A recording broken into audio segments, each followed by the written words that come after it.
Hello, my astrology friends. This is Lada from astrolada.com, and these are your November 2024 video horoscopes. And November has revolutionary vibes with an explosive full moon conjunct Uranus on the star of craziness, on the star of mass formation, which is called Algol. This means to lose one's head, and Pluto is moving into Aquarius for the next 18 years. And last time Pluto was in Aquarius, when the biggest revolutions in the world happened, the French Revolution, the American Revolution, change of governments, change of the whole social system of the world, from kings and vassals into so-called democracies. We are on the verge of something huge here. And it's going to unfold over the next 18 years, but it's starting now in November. And we have the Pluto-Mars opposition, which is quite, has this kind of insurrection energy to it as well. But before we start, I'll lead you through the 12 signs, the timestamp. We're using tropical zodiac, Western astrology. Listen to your sun, moon, and ascendant if you can. Of course, the ascendant is always the most specific. And before I start, just want to let you know that I'm releasing today, or finally, my 2025 video horoscopes for each of the 12 signs. I've been doing them for over the last 5 years. They've sold more than 50,000 over the years. People love them. These ones are the longest, 2.5 hours, some signs. And because next year is crazy, 2025, we have Neptune changing signs, Uranus, Saturn, Jupiter, the nodes, and eclipses, and the craziest year. And Saturn-Neptune conjunction, and 2026 as well. It reminds me of 2020, but in a different way, not in this negative way. But it's going to be so powerful, and I lead you month by month, each sign. You can buy 3 in a package if you want, or single just for your sun or ascendant sign. And they're 30% off, up to 50 if you buy all 12 till the 4th of November. This is early bird pre-order. They will be released on the 4th of November. Also, my calendar is available, 150 page, 200 pages of day by day what is happening for everyone. Again, it's early bird pre-order. But let's start now with November. Thank you for listening to my pitch, but this is my work of love. I work on them for months. And let's lead you first through the general energies of the month. I think it's important if you're interested what's happening in the world and so on. The month starts with the new moon in Scorpio on the 1st of November. This new moon is intense. It gives us focus. New moons is new beginnings. So over the next 15 days after that, you can initiate new beginnings. And the good thing is that this new moon has only a sextile from Saturn. So it's stabilizing. Scorpio new moons can be quite, can shake us up. They can be very transformative. They can be some big, intense changes. But because Saturn is holding a trine to this new moon, it is going to be more stable. The changes, the new beginnings will be more stable. And whatever you start now will have long-lasting results. Because Saturn is trining, it will be slower to give results, but might take months or years or whatever, or depends what the specific event you're starting, but it will have consistent, long-lasting results. So a transformation that you want to be long-lasting is fantastic now. Let me just share my screen of the 2024 calendar so we see what's happening. Here is the new moon. And then Mercury goes into Sagittarius, where it will stay the whole November, the whole December, because it will go retrograde there, but it enters shadow period already at the beginning of November, which means that you can start seeing those Mercury retrograde topics already most of November, and you're starting some theme, and Mercury will square 3 times Saturn when it's retrograde. Once in November, you see here on the 12th, while it's still direct. Then in December, here on the 6th of December, and then another time at the end of December. So Mercury will square Saturn. This Mercury retrograde is not the easiest. It wants us to correct mistakes. So I advise you to, before it turns retrograde till the 25th of November, whatever you're doing which is connected to passwords, to information, to writing, to speaking, to videos, back things up. Make sure your communication devices are safe, your passwords. Make sure that you double check when you're writing something, documents, papers, communications, because with Saturn square 3 times this Mercury retrograde, if you are careful, like Saturn wants you to go slow, if you double check, kind of a bit slower, but don't rush deals and whatever, double, triple check, measure 3 times, cut once type of thing, then when Mercury turns retrograde, you're not going to have those mistakes showing up, especially towards December. You're not going to have those miscommunications, but we are all humans. We make mistakes, but try to kind of safeguard your passwords and such kind of stuff this November while Mercury is still direct. Because if you miss details, because Mercury in Sagittarius is like on a horse, tuck, tuck, tuck, tuck, tuck, tuck, tuck, it wants to rush, you know, and it doesn't care about details. And Saturn says, here, you'll be slapped with a ruler if you miss details. Yes, go make big plans, exciting things. Mercury in Sagittarius can be good for promotions, for sales, for all kind of things where you excite others, to present ideas, to excite them. But very careful, double check everything, and then it will give good results. Otherwise, there'll be a lot of corrections. And thinking about it, it's election season in some countries. The whole time there might be some delays with the results because Saturn is squaring it. Some revising of results here, results there. And of course, we have to be careful with Mercury square Saturn in your personal life as well, that you're not malicious, some kind of malicious information, malicious and damaging communications, misinformation that Saturn will try to correct. All right, and then we have at the beginning, pretty much here, this first whole week, Mars opposition Pluto. It's active 3-4 days before, 3-4 days after.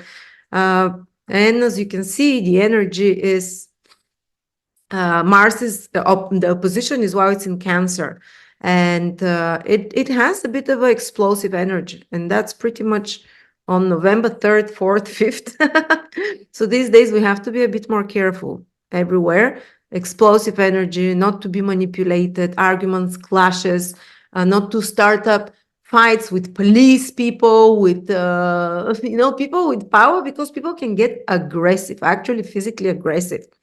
And the opposition is kind of means you clashing with another or people clashing, and avoid dangerous situations with people. With you can slow down this and read what I've written in the calendar, or you can have the 2025 calendar. I go very much in depth in every calendar. And I'm also saying because Mars is in Cancer. Cancer is the people. Pluto is in Capricorn. Capricorn is governments. So you see might be a clash that might be more violent there. That might be, or the people want to be heard. Mars is acting out, and Mars is in pre-shadow phase. It will come back again and oppose Pluto, this time from Leo. Towards December, but like the people, Mars in Cancer get rebellious. This is Mars is rebellious, angry energy. They want to be heard, and they're opposing Pluto, while the governments can use Plutonian measures, manipulation or suppression, or some kind of tactics as well. So it's dangerous here a bit, but there are good aspects. But if you see that people are more tense around you, the good aspect is trine or sextile from Neptune.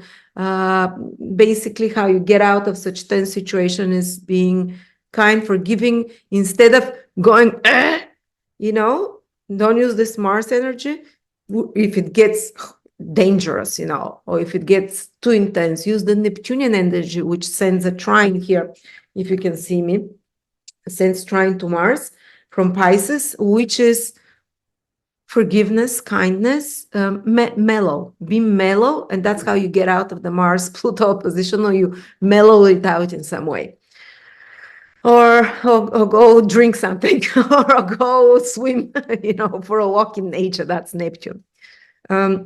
Okay, then It's kind of calmer here, but the other big event, we said that Mercury and Saturn here, some mistakes can be seen, corrections might be happening. You can find out something that is not done correct or having to put extra mental efforts in something, but also there are delays, especially with results, some delays with news and so on. And then the other big event is, first of all, Saturn turns direct around 20 or at around 12 Pisces. So you can stop this to read it. A collective sigh of relief is felt when Saturn turns direct. So when Saturn is retrograde, things go slower. It's more restrictive and controlling side becomes less severe when it turns direct. And if you've been having some problem, because Saturn retrograde makes us work on problems in the house it is, we'll go through the 12 cows, through the 12 signs. Usually it starts, the problem starts untangling and things start moving ahead with less obstacles. It's kind of people, especially if they've been working hard on something, doing it, redoing it, putting efforts. Now, when Saturn starts moving direct, they'll start seeing the results, which is positive, you know. So yeah, some solution of problems easing off. And because Saturn rules Capricorn and Aquarius, Sun, Moon, or Rising people, they can see shift in the direction of how their things are going. Maybe easing off, not so much intensity, because Saturn requires it to be even more focused and intense when it's retrograde. When it turns direct, it's kind of less severe. And on the same day, we have a crazy full moon. This full moon is in Taurus. Okay, and you say, oh, Taurus is such a soft sign. Drink some wine, eat some lovely food, light up the fireplace. Not this full moon, not this one. This smells like teen spirit more, or insurrection, or the energy of rebellion, because this full moon, you can stop this and read it. I don't want to read it. I want to go by my heart. I wrote this a year ago. We'll see if it comes out. It's with Gorgona Medusa, the star at 25 degrees Taurus, Algol, which is a star of sometimes mass casualties, of anger, because Gorgona Medusa was angry because she was wronged, and she wants to bring wrath and destruction.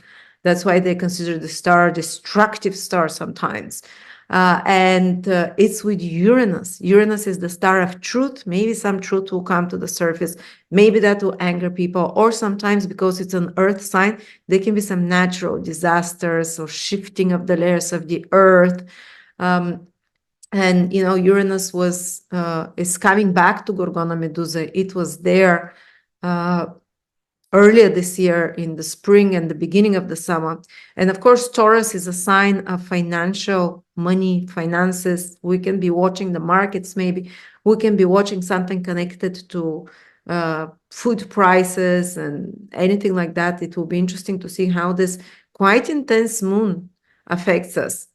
And on a personal level, though, this is like a big aha moment, some huge realization. Uranus is a planet of downloading suddenly realization. Suddenly it rules divine wisdom in its high vibration. So God can open your eyes for something. You might like have a deep realization. We'll see where it can happen, which shocks you and which really shifts your mind in some way. Very fast. Uranus is fast energy, fast developments, and sudden changes, ending, starting, completions. Full moon is about completions of something, seeing the results of something. And because it's on a wealth star as well, Algol is not only star of destruction and addictions, it's a star of wealth. According to ancient sources, Hermes Trismegistus, he said this is a wealth star. So it can, for some people that have been doing the hard work, it can activate the receiving of wealth of some sort, because it's full moon to get results. But otherwise, it stands energetically around the world. And on the 20th, and one last thing, okay, I'll let you watch it. I'll let you read it because it's too long and I don't want to take too much of this. It's an interactive e-calendar. We have Pluto in Aquarius moving back for the last time. It's fully done. It's not gonna return back on November the 19th. It went 2 times back and forth between Aquarius and Capricorn. And in Capricorn, it destroyed our trust in institutions and governments in the last, what is it, since 2008. And who trusts their governments? Who trusts institutions now?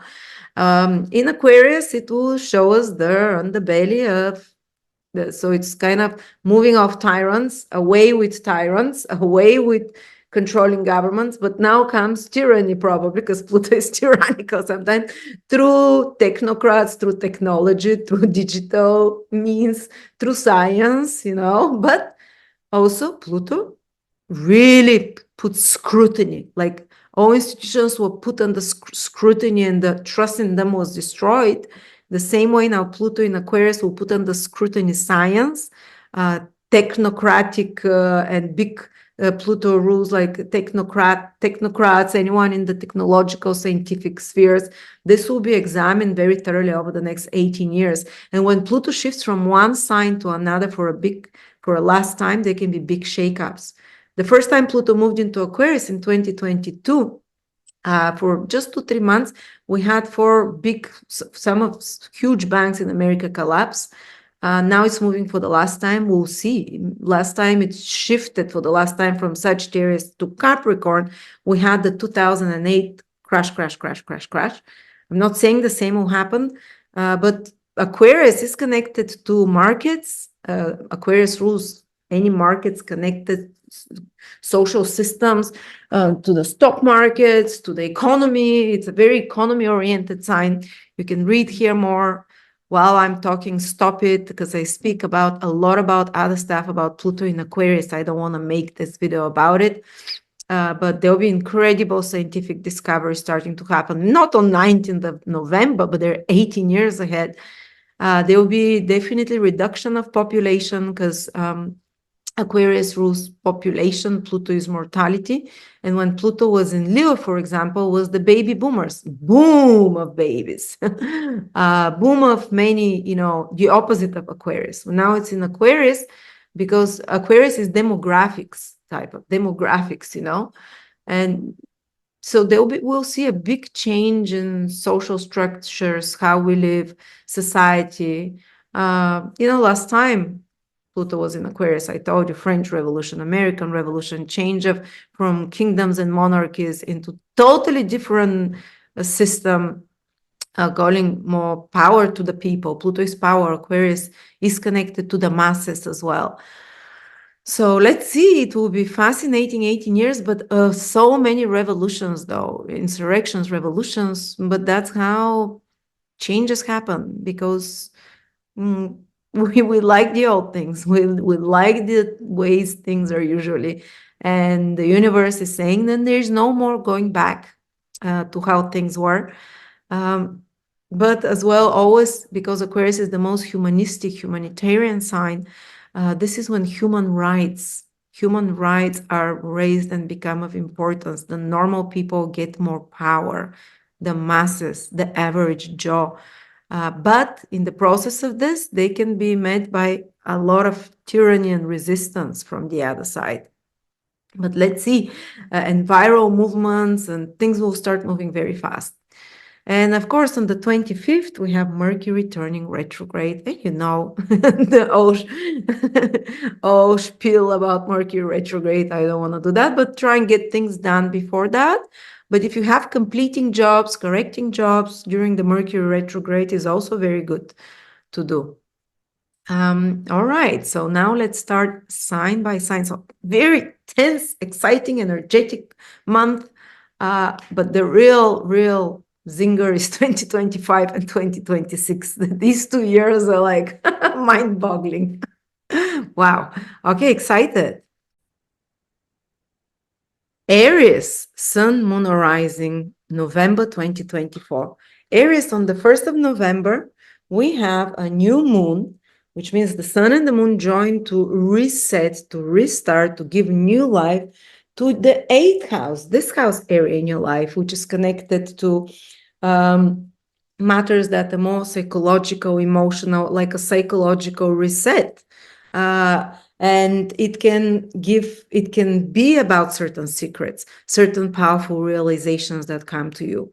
But on a more material level, you might be interested to focus on something connected to the more mundane level of the eighth house, is mutual finances. It's a financial house. And you can start to reset somehow your finances. If you have business partnership or money invested in, I don't know, in stock or hedge funds, or money somehow tied up with others in some way, or with all your partner's finances as well, or money that comes to you from clients, you can start something new in regards to that, or breathe it in a new lease of life, so to speak. And any matters concerning insurances, inheritances, taxes as well, you might be starting something connected to that. And any new beginnings that you start will be a bit more slower moving, because Saturn is trining this eighth house. Even the psychological transformations, if you're going, or matters of intimacy and intimate connection with another. But they'll be a bit slower going, but long lasting. So new beginnings began those first 15 days of November. There is focus, there is intensity there, but there is also stability in the long term. And even if they're not new beginnings connected to this eighth house, it's a new moon. So anything you begin now will have longer lasting influence for you. The other big event is that around the first week of November, we have the Mars opposition Pluto, the first one that they'll do, because Mars will turn retrograde after that and oppose Pluto again 2 more times. And it's happening on the axis of your career and home. And only the later areas will feel it strongly. That's from the 26, 7, 8, 9 degrees, because they're opposing at the very last degrees of Capricorn and Cancer. So especially if you're 27, 28, 29 degrees areas, this can be more tense time for you. There's a fly here on my screen. There can be some annoyances because it's a tense energy. Mars is, as we know, aggressive, frustrating planet, and Pluto is the high octave of Mars, taking it even deeper. But there might be some important decisions that you're doing regarding your career, that requires intense efforts as well. Because Mars-Pluto combination, I call it like the Iron Man combination, where you are asked to do something that requires focus, concentration, that you can do a feat of willpower of some sort. And it is connected either to your home, property, place of living, or to your career, your public responsibilities and duties. So some of you, maybe you're doing some intense cleanse at home, or cleaning up, or fixing something, or there's the possibility that something's breaking, so you need to repair it, or possibility that there is some confrontation in your home, a more stressful environment there that you're being challenged, but also the possibility to fix it and to use this superhuman willpower there. Also, Pluto is the other planet in the 10th house for you. Either you can be asked to do something that requires focus, concentration, intensity, laser-like focus with career, with work, or they can also, and some shifting, some change, because it's transformation. Mars is change, Pluto is change, both are connected to changes with your career, with your worldly duties, but also be careful about confrontations with authority figures, with bosses, with police, with people of power of some sort. Unless you're the boss and you're the one with the power, you might be taking some restructuring steps or changes of some sort, but it's about for a week, this energy. And try to be conscious and more strategic, because it will repeat in December and then again sometime in next year towards the spring. So you might open, if you're too explosive, too emotional, you might open a can of worms, as they say, and have to try and fix it after that for the next 5-6 months. But if you're more strategic, if you're more less emotional, and kind of try, and because there is help also from Neptune, trine, sextile to Pluto, trine to Mars, you can, here, it's take a breath, relax first before reacting, try to be forgiving, try to look from the eyes of unconditional love in some way, and forgiveness, definitely, mellowness, so this doesn't escalate. Or you can just instigate some important project either at your home or at your career, some important changes that will take a few months when these two aspects repeat after that. And of course, we have Saturn on the 15th turning direct in your 12th house. So if you've been struggling with some 12 houses, the houses of expenses, for example, or 12 house, if you've been struggling with that while it was retrograde, or it starts improving now, or if you've been 12 house can be connected to anything to do with foreign countries, far away places. If there was been any complications there, they start unscrewing themselves, as they say. 12th house is also your mental health, psychological well-being or unwell-being. And if you've been suffering from something, doubts, fears, paranoia sometimes, or worries, or just psychologically not being so stable or maybe more negative, this will start easing off from the middle of November. It's slowly, Saturn will turn its direction. Maybe towards December, you'll pick up and feel better and better and better psychologically, emotionally. 12th house is also house of hidden enemies. So if you've been in some private battle, or maybe discovering some secrets behind the scenes matters, again, it starts unfolding, it starts moving forward.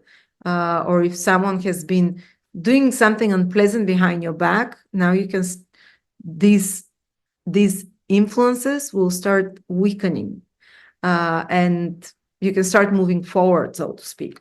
12th house is also the house of, what else? Or if you've been working on something behind the scenes, because 12th house is house of isolation, to isolate yourself. So if you're a laboratory musician, someone who spends long time writing or whatever along, and you've been working on something, when Saturn starts moving forward, you'll start seeing the results of those efforts that are not so stagnant. And Saturn as well, a 12th house can be connected to, I just had it in my mind and it disappeared. So we said mental health. Oh yeah, any addictions, problems that vices, self-sabotaging behaviors. If you've been making extra efforts during Saturn retrograde to curb down, to control such self-sabotaging addictive behaviors, when Saturn starts moving direct, you'd feel that you've made progress. You'd feel that it's not as difficult anymore, Or if you've been in some restricted situation, because the 12th house is the house of being boxed in, being isolated in some way. It's the house of prisons, the house of self-isolation. Then it starts again, something that is imprisoning you, starts weakening its grip on you. And of course, this might be even mental states, psychological addictions, or actual external circumstances that you felt were imprisoning you from November, the middle, but especially towards December, you'd feel turnaround and weakening of that energy. And on the 15th, we also have the full moon in your second house, full moon with Uranus. And full moons usually gives us results. Some important decisions are taken. Either something ends or we receive results and rewards for something we've been doing. So we can see the results of our actions connected to money, finances, because it's in your second house, this full moon. There might be even for some of you sudden amount of money that comes unexpectedly. Uranus is part of it, and it's happening on a star of money, Algol. They can be sudden developments connected with your security, financial, with assets, with possessions, with valuables, or if you've been trying to have more stability, you've been doing the right efforts, you'd see the results now. If you've been doing the wrong efforts, you'd see exactly the wrong results now. But there can be some surprise or connected to money, to finances, to some such important developments, or also a shift. psychologically, and realizations in regards to your values, what you consider attractive, beautiful, what you consider tasty, changing your tastes of food, how you eat, sudden breakthrough with old patterns, because something usually might end during full moon. And even you deciding suddenly to do some kind of for the next, starting from the middle of November, some cutting off some foods, because Uranus is this sharp energy, eliminating or having some breakthrough about patterns, how you eat, and your self-worth as well. It's not only money, it's how worthy you see yourself. And because money depends on your self-worth, basically. And of course, Mercury turns retrograde towards the end of the month on the 25th of November, but the whole month it is in your, the 19th first, Pluto moves from Capricorn into Aquarius. It will no longer square Aries. Good news, Aries, it's been squaring you since 2008, which is a challenging aspect. Anyone who is Aquarius at some point from 2008 till now had a Pluto transit. Pluto toughened you. That's the purpose of Pluto, to make you more mature, emotionally resilient. And how does one become emotionally resilient? By tough times, by times where your old self dies, everything that you thought was you. It's like a mini death transformation and rebirth again, but it's not an easy process. It psychologically can be devastating or can be very tough.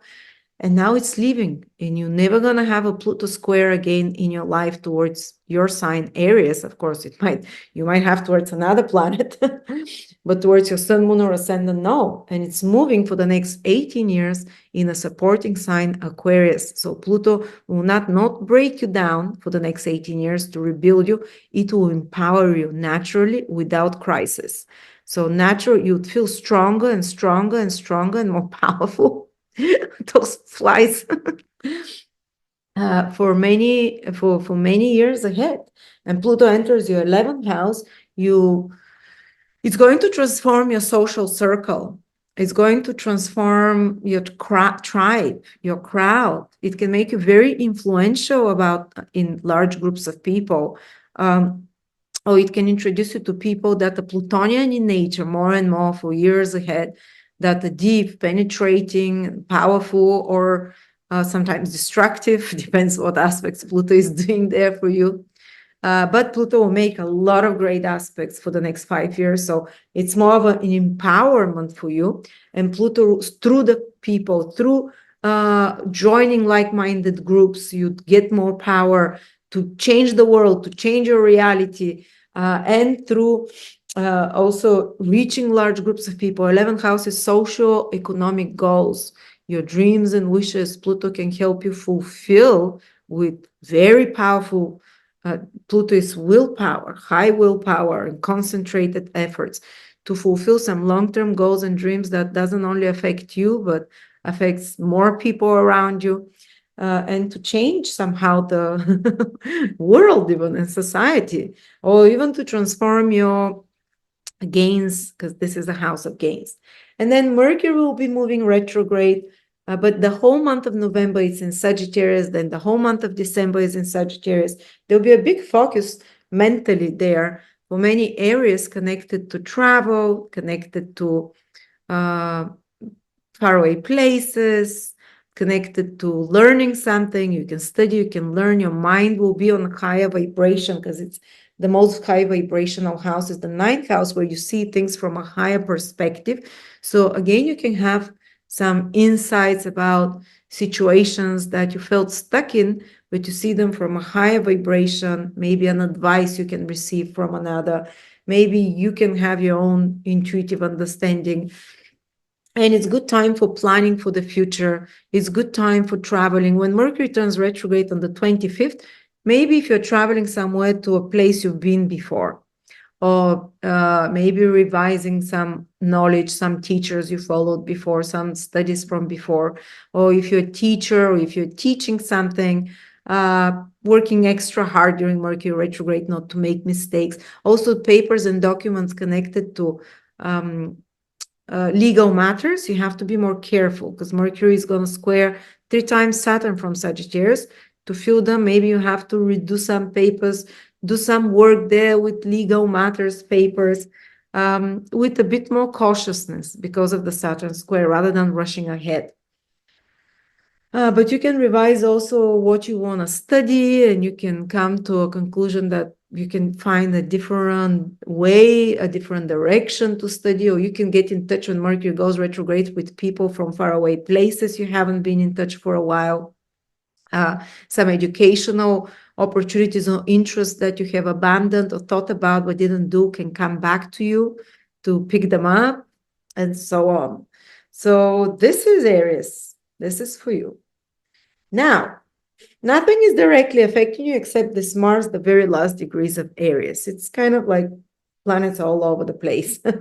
And Venus enters your 10th house from around which month? Let me just check when exactly it enters. So it will, after the initial Mars-Pluto energy there in the 10th house, it will really be good for your career and for your public image. The rest of November, Venus enters on the 11th of November. So from the 11th of November till the end, matters connecting to authority figures, to bosses, to your own career, to your own public standing, work starts flowing, improves, gets better and better. Taurus, Sun, Moon, Rising. Taurus, the month starts with a new moon in the sign exactly opposite you, in Scorpio. The new moon is happening at 9 degrees, so if you're Taurus, from around, I don't know, 6 degrees till 13, 12 degrees, you'd very strongly feel this, even bigger orb, I would say, even from, 4 degrees till 15, 16 degrees, you definitely feel this full moon activating you.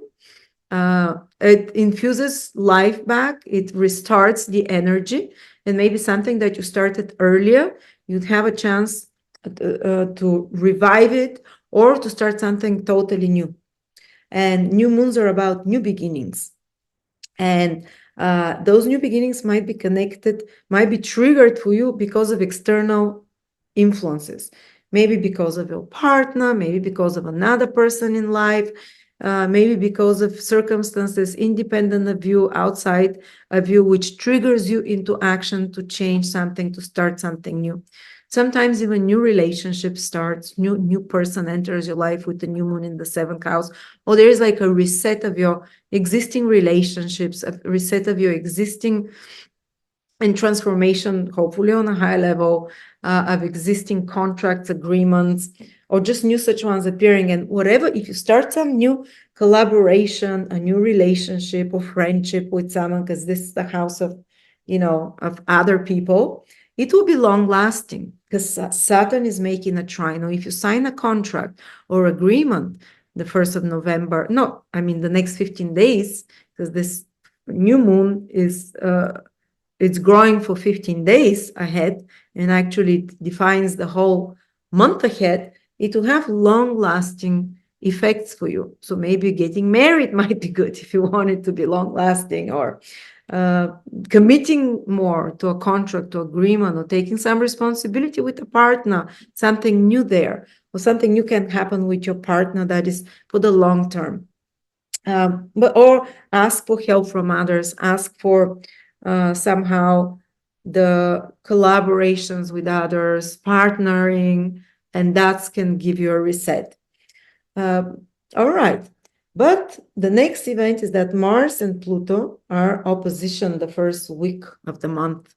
You can feel it.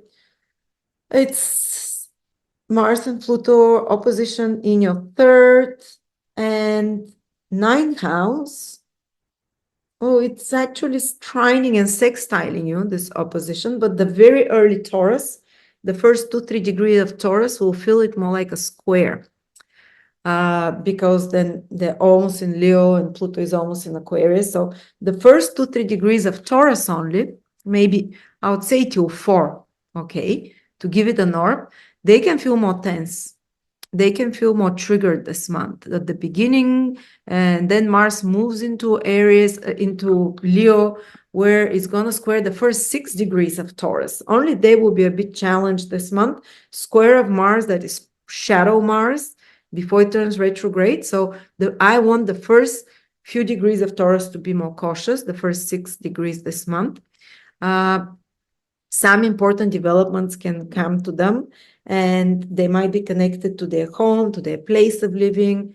They can start something, but not to be impatient and to plan better, because Mars, when it turns retrograde, it requires strategic action, not to rush through things, because something they begin or do now in regards to home, to place of living, to family relationships can have long-lasting results for them, because Mars will be doing this for a few months here.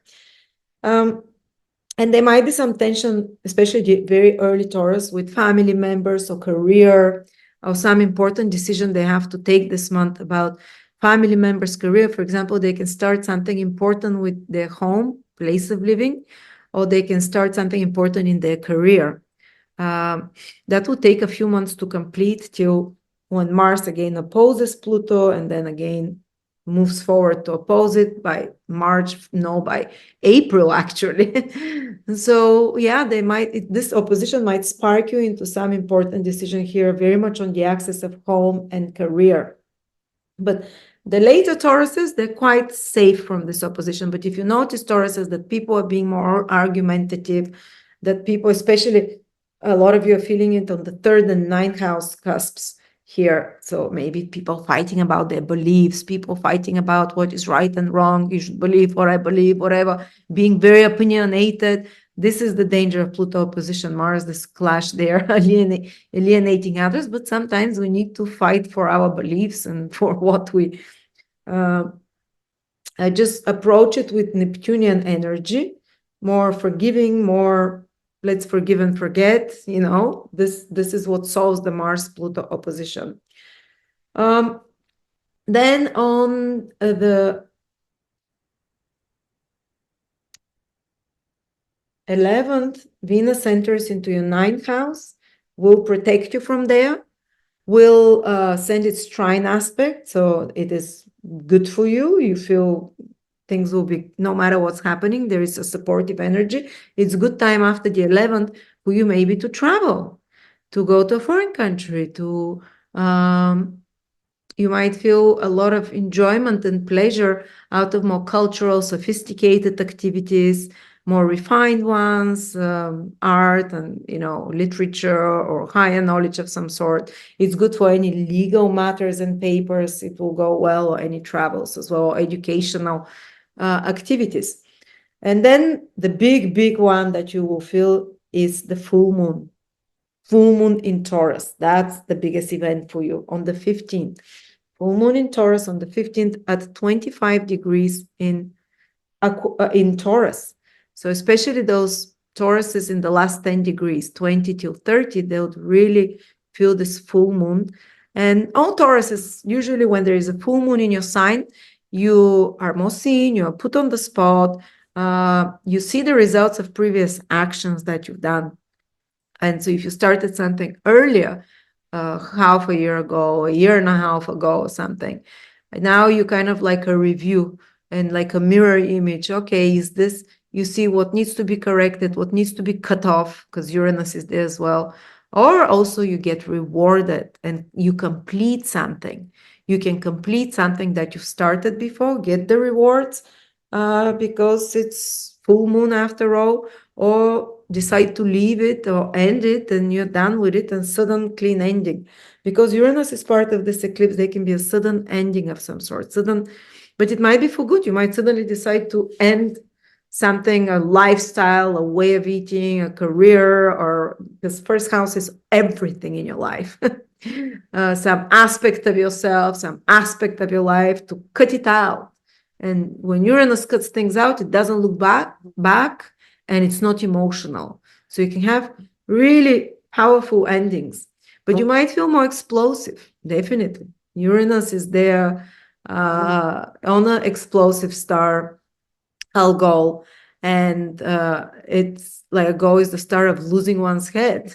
Just remember, it's more likely to lose one's head, and especially if your sun, moon, or ascendant around 21, 2, 3, 4, 5, 6, 7 degrees in Taurus, this eclipse, this full moon can turn your life around. And while I'm talking, I'm hearing explosions in the background. There is, I think there's a bomb testing facility. So that's a good, it's like a dinosaurs that's approaching. That's how I'm feeling it on Jurassic Park. But there is it's kind of synchronicities. I believe in synchronicity. I'm hearing those explosions for you. There's some big shift and change, especially for those and fulfillment as well. It's not just, oh, your life turns around, you lose everything. It's more like a big surprise, fast developments of events, and possible rewards for previous actions, ending stuff, completing them, wrapping them up, but also being on a peak. Full moon is, you're the queen, you're rewarded for something or whatever, depends on your previous actions. And Saturn is turning direct in your 11th house at the same time on the 15th. You might not feel it immediately, but there is a turnaround in the energies connected to your social circle. Maybe if you were more isolated, or maybe there were some problems with maybe all the siblings is the 11th house, or friends, or in your social circle, or in some group activity, it starts getting resolved or turns around, eases off. If there were some delays in your income or gains, which is the 11th house, you start seeing it, some problems there in your income, you start seeing it start to unfold. Also, Saturn in the 11th house can indicate that you might have been working hard on some socio-economic goal, some large scale plan or goal. Usually it's a business house, business plan. It's how you connect with the audience, with followers, with clients. Maybe if you were changing and restructuring such things, how you do it, or rethinking them alternatively. If you worked hard on that, now when Saturn starts moving ahead, you can see the results, maybe more improved income, more improved relationships with networks, more improved, or maybe you've removed some people from your network in the previous months, and from some people in your social environment or clients or whatever. Saturn starts, turning around, and this thing shifts in a different direction. But it is supportive. Saturn is supportive for you. And of course, we have Pluto moving in from your 9th house for the last time ever on the 19th into your 10th house, where it will stay for the next 18 years. So Pluto wants to empower you in the next 18 years, to empower you in your career, to empower you to be seen. Pluto might indicate some of you will go into positions of high recognition, of high achievement, of more control and power. Others, their career will totally transform sometime over the next 18 years, from one direction to a different. I had Pluto in the 10th house from my son for the last 14, 15 years. And that's when I totally transformed my career, from working as a waitress to going to astrologer and getting power, becoming a boss, taking executive decisions, taking my power back. I was so afraid to be in the public, in the 10th house is in the public eye. And you work through that, and you might even have influence of some big importance. Some of you Tauruses, the early born Taurus, it's coming, the first 4 or 5 degrees in the next year. The later degrees might take them a bit more time, but you kind of confront sometimes you can be pushed into that even if you don't want it. So prepare for that. Sometimes Pluto can ask us to do things that we fear a lot, very out of a comfort zone. It's something that horrifies us. But ultimately, Pluto wants to empower. And for you, this is in your career, this is in your, and you can only do something that is extremely truthful and real for you. You cannot do something that you don't feel it in your heart with Pluto. Pluto doesn't tolerate untruths. It will expose all those things. But you might encounter some very powerful people in authority over the next years, so you can train your own inner authority as well and take control of your life. And Mercury turns retrograde in your 8th house towards the end of the month. Try and put in order taxes, insurances, inheritance matters, because you try to be more careful with them, or mutual finances, so money that you pay to others or others pay to you, or because Pluto retrograde after that square Saturn into December might mean that there's some complications. You need to file again taxes to correct something. That's my husband. He just filed them. Mercury retrograde in his 8th. Oh, he's been doing them for 9 months. 9 months since January, nonstop. Finally, sent them. Mercury in his 8th. Oh no. Well, yeah, when your wife is an astrologer, you have your horoscope done last in life. Yeah, so yeah, hopefully he was careful, because some things might be returned to be redone. You might have to rethink, rebudget something financially with your partner, how you approach the finances of your clients and their resources, how you approach that, or you might have to just some, financial reevaluations there, or some finding out some secrets. 8th house, the house of intimacy, of secrets, or some clarifying conversations with another person, partner, business person, about mine, yours, how much you contribute, how much time you put, how much you do the dishes. This is the exchange of energy between to the 8th house.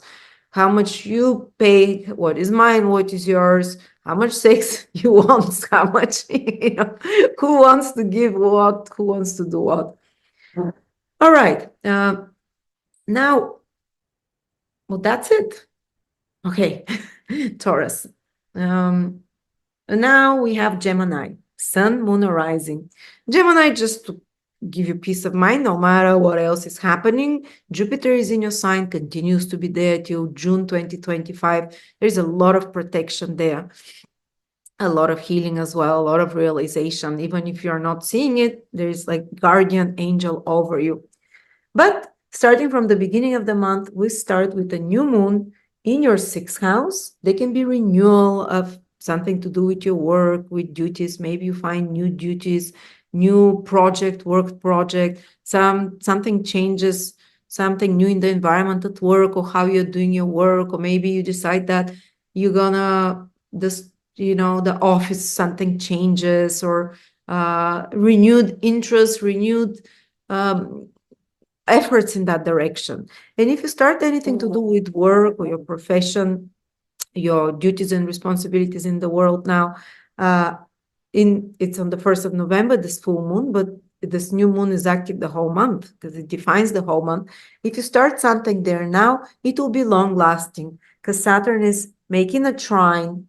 So it might take slower, it might develop slower, but it will give long-lasting results and stable results. Also, if you start a new workout routine regime, because 6th house is how you take care of your body, your daily routines, maybe you decide, okay, I'll make myself wake up early, or go to bed early, or take supplements, or take vitamin C, or make a smoothie every morning, or start running, anything that takes care of your health.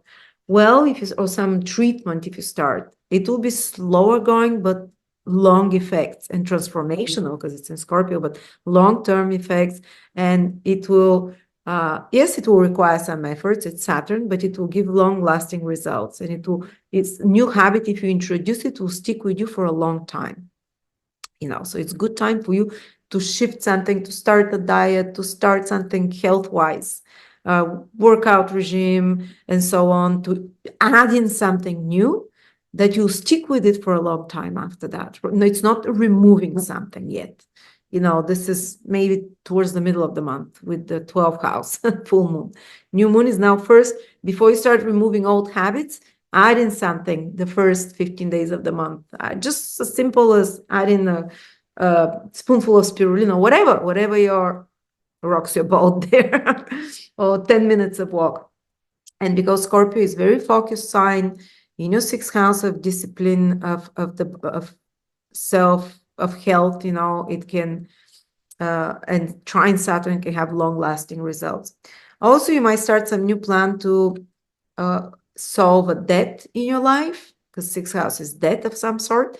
And don't rush, but if you start it now, you'll be very consistent, and maybe if you have a plan, okay, I want to get rid of the debt in 1 year, it might take longer, but you will really stick with it. Because Saturn loves to end things, and it's making a trine. And if you start something for your work, or new employees, or new way of doing your work, because the sixth house is also the method. So you might start learning something about the new method of work and, the organization. Again, it's very good. It will be very good for the structure of your career, for the reputation, long-lasting results. The Pluto Mars opposition is happening on the axis of your second and eighth house the first week of the month. There can be some tension about money or some expense for some of you, or values, clashing of your values with the values of another, because these are the second house is your values, eighth house is the values of others, and there might be the need to resolve something, my money, your money, my finances, my chores, your chores. And it's not only with your marriage partner, it might be someone at work that you're like peers, that it's what your responsibilities, what am I, and there might be some kind of struggle there, what you have to do, what I have to do, what I contribute, what you contribute, or my values versus your values. So be aware that there is a bit of a tension there, clash about values and opinions as well, because it's also activating your third and ninth house. They're basically in the middle of both the second and eighth and third and ninth, your opinions and so on. Maybe traveling a bit more careful there, but otherwise, nothing serious. And Venus enters your eighth house. So it will smooth out from the 11th of November, financial matters, the eighth house, or some power struggles, if there are any, and so on. And intimacy can improve when Venus is there as well. Or you can receive help and support from another asking, it will be given. Venus gives easily support, whether financial, whether psychological, emotional, or with the other person's skills, resources, somehow you can receive that external support. Then the other big event is that Saturn turns direct in your 10th house at 12 degrees Pisces. So the whole month it stays around 12, 13 degrees. I would say anyone who is 11, 12, 13 degrees of Gemini, 11, 12, 13, even into 14, will feel a big, big Saturn staying there, those 12 degrees. The whole month is only there. The pressure of Saturn will be felt on those degrees. You'll be required to put extra efforts, extra resilience there. It might feel overwhelming, the intensity of Saturn, because Saturn is like pressure on you. Pressure, it might be a pressure from authority, from a boss, from a father figure, or from your own, authority on some task. There might be something that's been stagnant and blocked in connection with your career, in connection with your worldly status, or if you've been working, it starts solving, it starts unblocking, but towards the end of the month, you'll probably feel it more. Saturn starts changing direction on the 15th, but it stays on the same degree till the end of the month. So slowly, some complicated situation, either connected to your career, your work, restructuring, some duties or responsibilities, or authority figures and institutions, they start solving, they start easing off, they start untangling. Or if you've been working something, and that's for all Geminis, because Saturn is in the 10th house. If you've been having some delays with career, with, or if you've been working extra hard on something, and extra, which is connected with organization, taking important executive decisions, or decisions, responsible decisions, or connected with, as I said, maybe working to restructure your career, it starts shifting. So a big shift, but gradually and slowly you see or blockage of the way it's removed, or you start seeing the rewards and the results of previous actions that you put. And if it was delayed, it starts moving slowly. Maybe in December, you'll feel it more, how things are picking up there, starting to move in the direction you want. And some tension there disappears, as I said, either with authority figures or with some responsibility, that you start seeing the results of it and moving forward with it. On the same day, there is full moon on the 15th of November, full moon in Taurus, in your 12th house. Oh, it's not directly affecting you unless you have planets in Taurus around 25 degrees, but your subconscious might be shaken up a bit because it's here in the house of the feelings, the subconscious, your dreams. You might have some very vivid dreams. The eclipses with Uranus, exactly. They might be prophetic even, because Uranus is the planet of the future, or there might be some intuitions, not just dreams, but some intuitions that are prophetic, some powerful insights and downloads about something for the future, or realization psychologically about something from the past, because 12th house is the house of past life, past, where we store past forgotten memories as well, and releasing that. And because the eclipse is happening on a traumatic star, which is called Algol, she had Gorgona Medusa. She went through trauma. She was raped. She was turned into a monster. I mean, so some trauma, there can be a shaking up of some trauma, realization about it, traumatic memory, or even lack of memory that comes to the surface for you, some event that traumatized you in some way, that hurt you, that you are able to like jump over suddenly with Uranus energy because of a sudden realization, because of a sudden shift of consciousness, actually on a deep level of subconsciousness, where it's stored, and break through that and end it.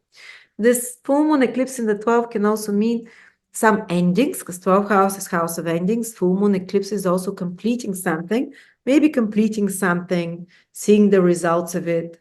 Again, here, similar to Saturn in the 10th house. Deciding to suddenly cut it off and let it go.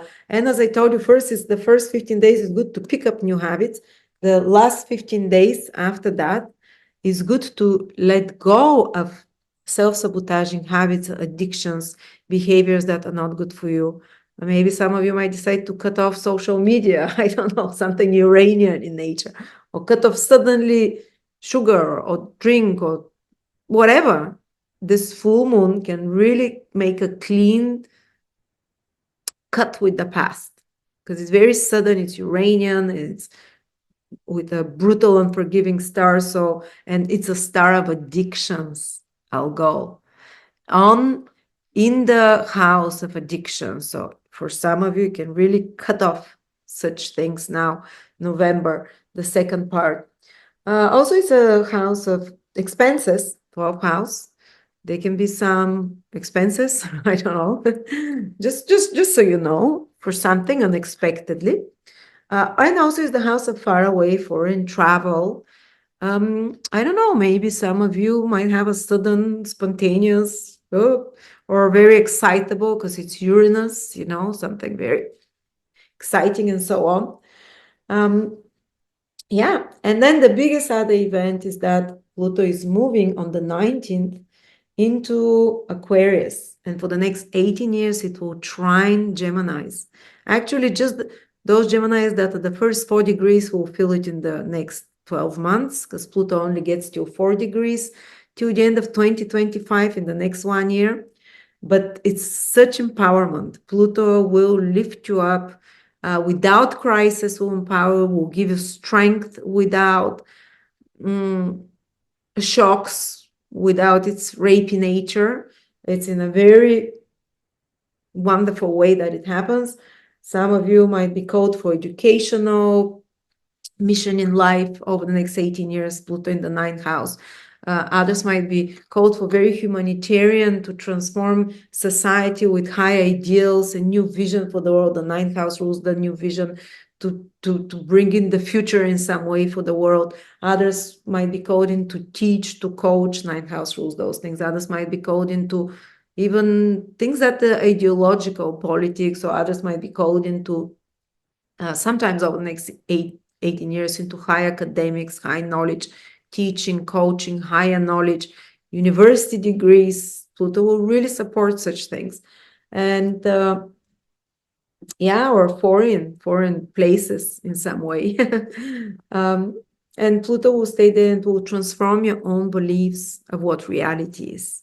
It will show you some of the dirty side as well, but it's only so you have the truth there and you have the higher perspective. rather than rose-colored glasses. But it will empower you with trines for the next 18 years. And Gemini, maybe you feel this the most because it's directly affecting you. It's Mercury. The whole month is in your 7th house. And towards the end, Jupiter also enters the 7th house. Sorry, the sun. So you'll notice that more and more your focus goes towards relationships with others. And because you're Mercury, whatever Mercury is, for 2 months, the whole November, the whole December, even into January, it will stay in your 7th house. Somehow your actions are very much dependent on others, or you take into consideration others, or you're doing something with another in combination, in partnership. So you're focused on relationships. And you better be right and correct in your relationships, as honest as possible, because Saturn is squaring this Mercury a few times when it goes when it's direct, when it's retrograde, and when it's direct again. So it means that, be as legally, and 7th house is contracts, agreements as well. If you have to sign any contracts and agreements, try and do it if it's a new contract or agreement before the 25th of November, signing papers, whatever, because after that, there might be the need of some corrections, that it's not what it seems, or it's extra conditions, but if you're re-signing a contract, doing after 25th, because then it will be, Saturn will make you to redo it better. But there might be some clarifying conversations as well about in a relationship with a personal or business partner or client, something that was missed towards the end of the month will have to be corrected, or things that was unsaid will come to the surface to be addressed. And especially Gemini's data from 6 till 22 degrees, I think, 6 till 22 degrees in Gemini, yeah, they will feel the Mercury retrograde the most. And on another level, it can mean that from the end of November, you're meeting people that you haven't seen for a while. They might be friends or whatever. It doesn't mean to be crisis in your relationships. You're rethinking, but you might rethink certain connections in your life, certain affiliations with others.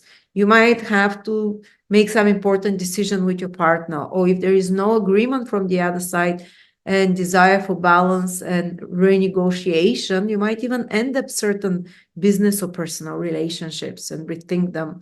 But if you rethink them and you more Saturn requires you with Mercury to be more realistic about them, to put some clear-cut conditions rather than ambiguous, clear-cut things, what you have to do, what I have to do, what we want, then this Mercury retrograde by the end of December, or by the middle of December, you can feel much improved relationships with clients, with personal partners, and so on.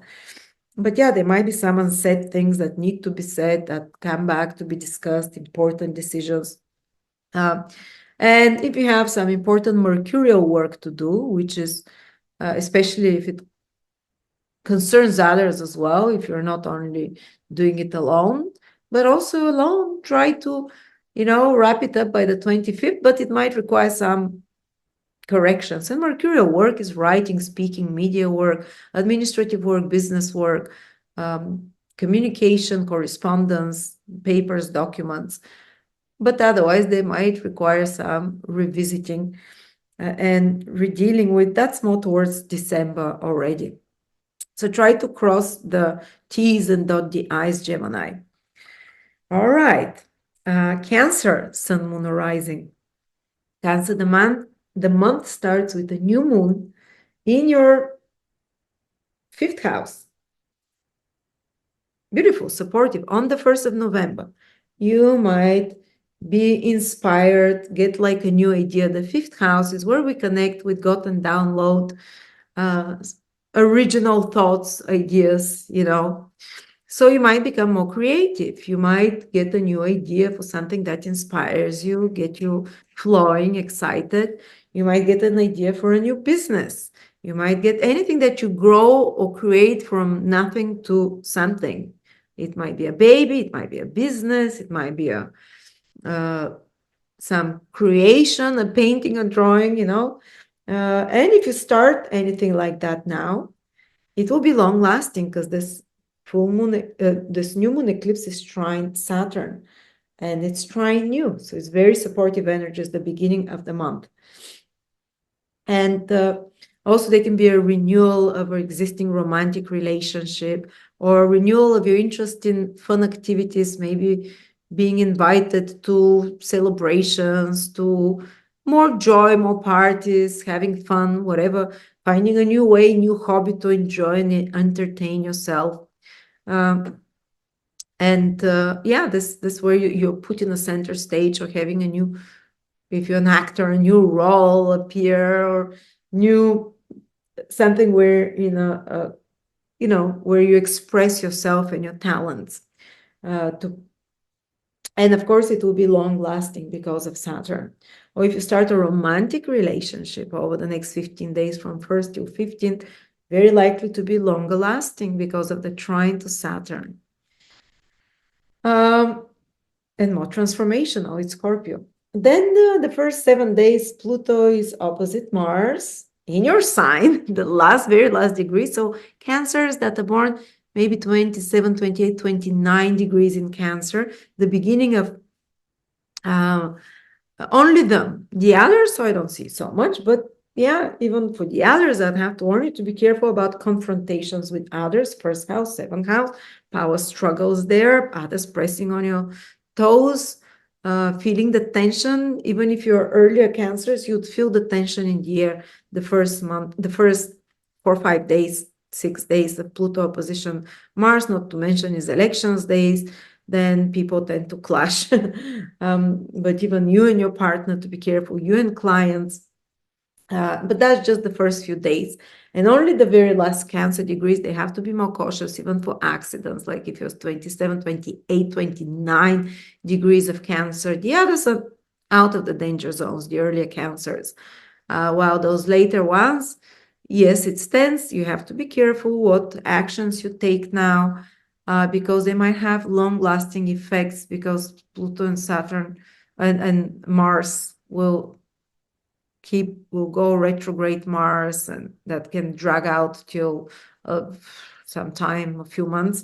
But also it can mean that you get activated into some thing that requires a lot of your willpower. Saturn and Mars and Pluto are planets of willpower. And that will require some new endeavor that you start that will require concentrated efforts and focus and willpower Cancers for you. That will take a few months to complete.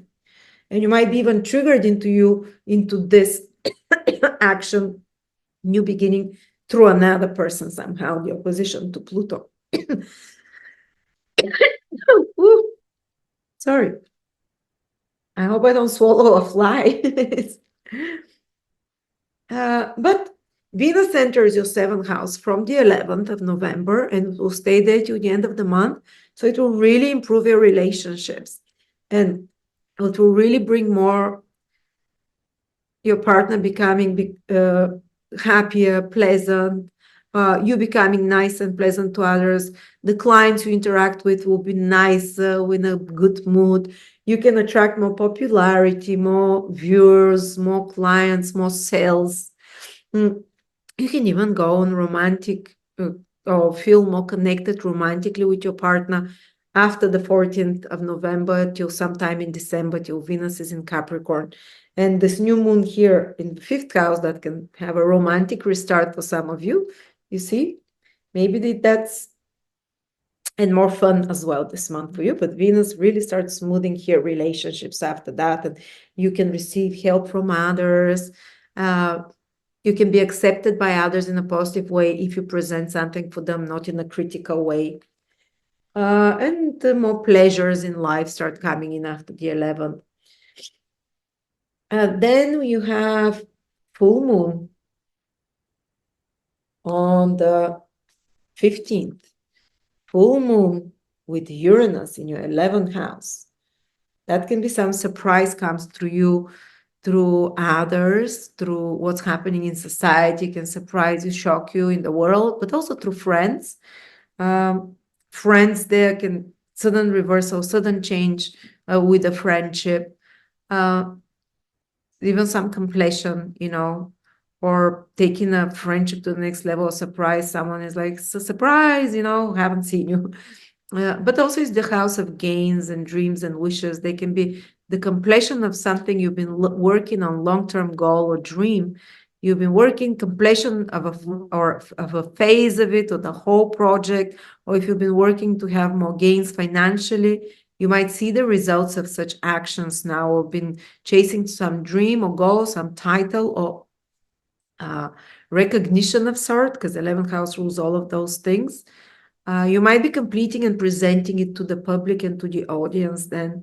And with the Uranus energy on a star of wealth, there can be some, sudden, if you present a project going viral, or sudden, very fast, developments, or 11th house is also your client. So something important there can happen with this 11th, friends as well, as I said. But because it's on a star Algol, which is not only a star of money, but the star of one losing one's head, be careful of tensions with friends or with like-minded people online or in person, that something can escalate, being extra reactive in some way. And Saturn is turning direct Cancer at the same time on the 15th in your 9th house. So if there have been some delays with legal matters, with educational matters, some complications, or with father or teacher figures, they start unsolving, they start moving forward. Pluto is trining any Cancer around the 11, 12, 13 degree the whole month, very stabilizing energy, but with extra responsibility there. So 11, 12, 13 degrees Cancer feel trine of Saturn the whole month, stabilizing your life, some area of your life, your career, if it's the sun, the ascendant, maybe your relationships get stabilized, your will, your discipline is stabilized, and also life, the direction of your life starts turning more optimistic a bit, because 9th house is your belief system, your outlook on life, and Saturn has been there retrograde, and it starts turning direct. So if you had some existential crisis or doubts about the direction of your future, doubts about what should I do, doubts about, or even if you've been dealing with some moral dilemma. Moral dilemma, I cannot tell you what it is, but specifically something that you have to take decision whether it's right or wrong, fighting it within you, if you're doing something wrong or right. And now things start unfolding and start easing this tension, this psychological external tension, and it starts improving. Or if you've been having some issues or working on something, papers for foreign residence or visas, or which is the 9th house, foreign countries, and you've had delays or complications, so you've put extra work, now you start probably from the end of November more, start seeing results there. Maybe you start becoming more clear now, what is the direction educationally, professionally for you, because the 9th house is the house of seeing the big picture.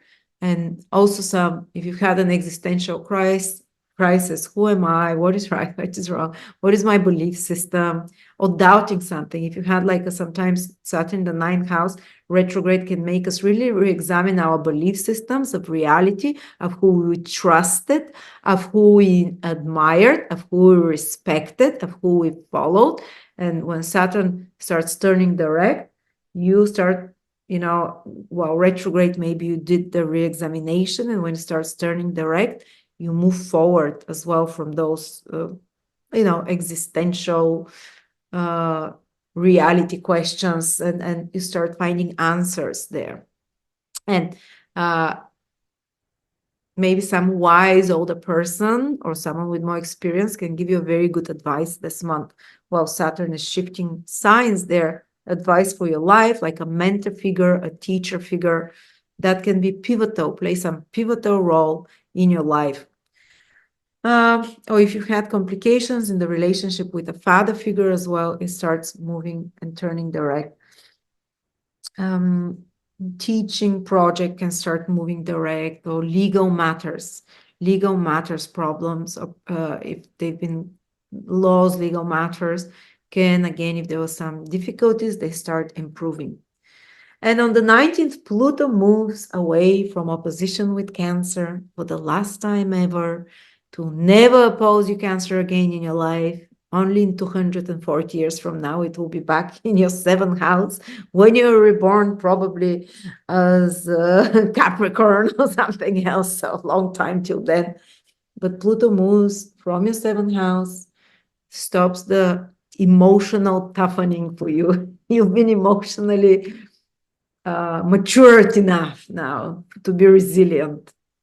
Now Pluto moves into your 8th house, where it's not directly affecting you anymore. So you're not going to feel direct Plutonian energies. Pluto is there for 18 years.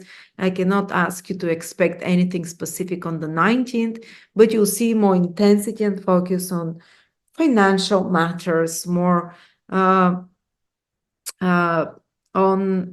relationships will stop being so testing anymore, Pluto there, and you would feel like lightening of the energy when it comes to relationships, interpersonal relationships, and Venus is in your 7th house, taking care of starting healing already. It's just for a month there, but improving, maybe romantically something happens. And you become very deep. Maybe you can have big achievements and realizations in spheres of 8th house matter, psychology, astrology, deep realizations, deep cleaning of the astral body for many years ahead. But this is kind of a very hidden process, so don't expect it to be. Some people do it consciously, but for others it's more like a background happening on its own energy, and delving into very deep topics with Pluto there. Okay, and then Mercury goes retrograde on the 25th in your 6th house, but it stays the whole November in your 6th house and the whole December. So wrapping up some work that is not completed, some errands, some tasks you have to do. Mercury is good in the 6th house because it's likes details, but in Sagittarius, not so much. So maybe do some house cleaning, some reorganizing of your office, finish some work, some duties, responsibilities. Might be busy time for that in November. And December, there is a lot of more mundane practical tasks to be done. And if you've missed some, Saturn will correct it with its square later on when Mercury turns retrograde. There might be some jobs is that you have to redo a few times that you haven't done, or Mercury is telling you here, pay attention to your health a bit more and rethink your health. If you have especially some habits and or dietary or whatever, or postural habits, or Mercury there in the 6th house will ask you to, especially when it starts turning retrograde, to look at them from an alternative perspective, maybe get a second diagnosis if it's a health issue when it's retrograde, not first one. They might be wrong. But see a health problem from a different perspective, find an alternative method for healing, or find a different remedy for it, or look at some existing health habits from a different way and rethink them. Do them, but also it can, and you can do that, especially into December, into December, and by the end of December, you can have some kind of a revised health plan and habits plan. And of course, 6th house can be also your colleagues and the environment at work. There might be some situations under pressure, deadline with Saturn squaring it that you have to resolve, or that requires more of your efforts, concentration, mental efforts. Yeah, what else is the 6th house? Pets. I don't know, something connected to pets. Many people, many cancers have pets.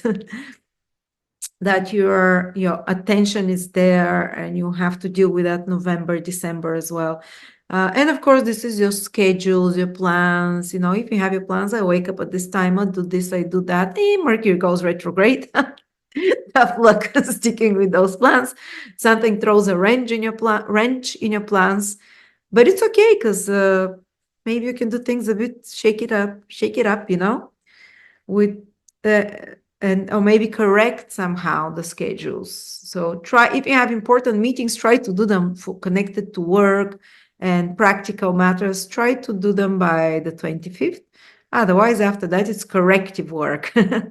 What you missed to do before, what you didn't do right with work and so on, maybe some delays there. Or it can be a good time to work behind the scenes on with Mercury retrograde on finishing some project, correcting it, bringing up an old work project that comes to you to revive it, an old job opportunity coming back to you, or an old project that you thought about but you didn't complete coming back so you can work on it again. And correcting some mistakes. Sixth house is the house of finding mistakes anyway. Mercury retrograde wants to do exactly that. And with Saturn, mistakes, fixing something around the house or whatever is not working well, making it more organized, more practical. Okay, Cancer, that's for you. You, Sun, Moon, or Rising. The month starts with the new moon renewal in your fourth house of family, family affairs, personal, private life. They might be more focused on such topics this month for you.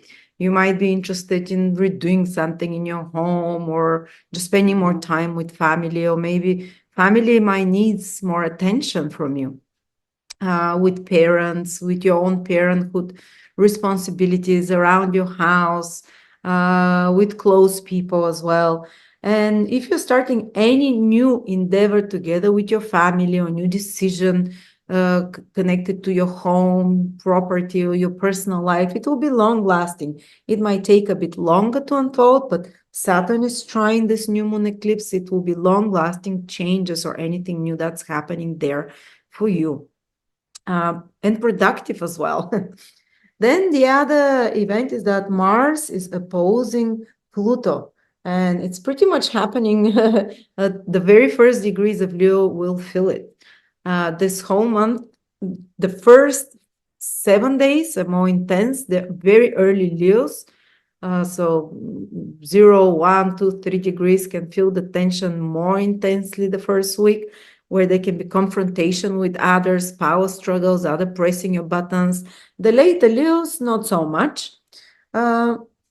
They can still feel the tension in the air around that time, and some important decisions or something that requires more of your willpower has to be done, concentrated focus in some way, or, as I said, tensions. But Mars is entering Leo now in November. I think already on the 4th of November, it's entering it, where it's moving in its shadow, meaning that it will turn retrograde. And it's only those first 6, 7 degrees of Leo that will feel Mars retrograde this year and next year, because it continues into next year. But it's, so those first, let's say 7 degrees, maybe give it an orb at 8 degrees of Leo's, 0 to 8 degrees Sun, Moon. But I would say also, because it's in your sign, Leo, other Leos as well, Mars being there, you can, again, some important developments can happen in November for you, which are connected with you starting something, with some of your personal initiative. If it's your ascendant in Leo, it's more to do with your health, with your overall direction in life that requires you to mobilize your energy, that requires you to put extra efforts, concentration, that requires you to be more cautious with your moving ahead, and not to start arguments, conflicts, if possible, because when Mars turns retrograde at the beginning of December, you can this can drag out for a few months, basically. And it can be a good time to take up some exercise, to take up some physical movement, to take up some project that requires, as I said, more focus and concentration, that requires you to gather your willpower into some direction, because you can move mountains with Mars staying for, going there, turning direction, changing direction. That's something that you can change your life, especially the first 7, 8 degrees, as I said, of Leo. And you feel more force, more energy into you, but Mars is moving very slowly. It's very concentrated energy. So you shouldn't move too fast ahead, slower, but with focus, undivided attention towards something.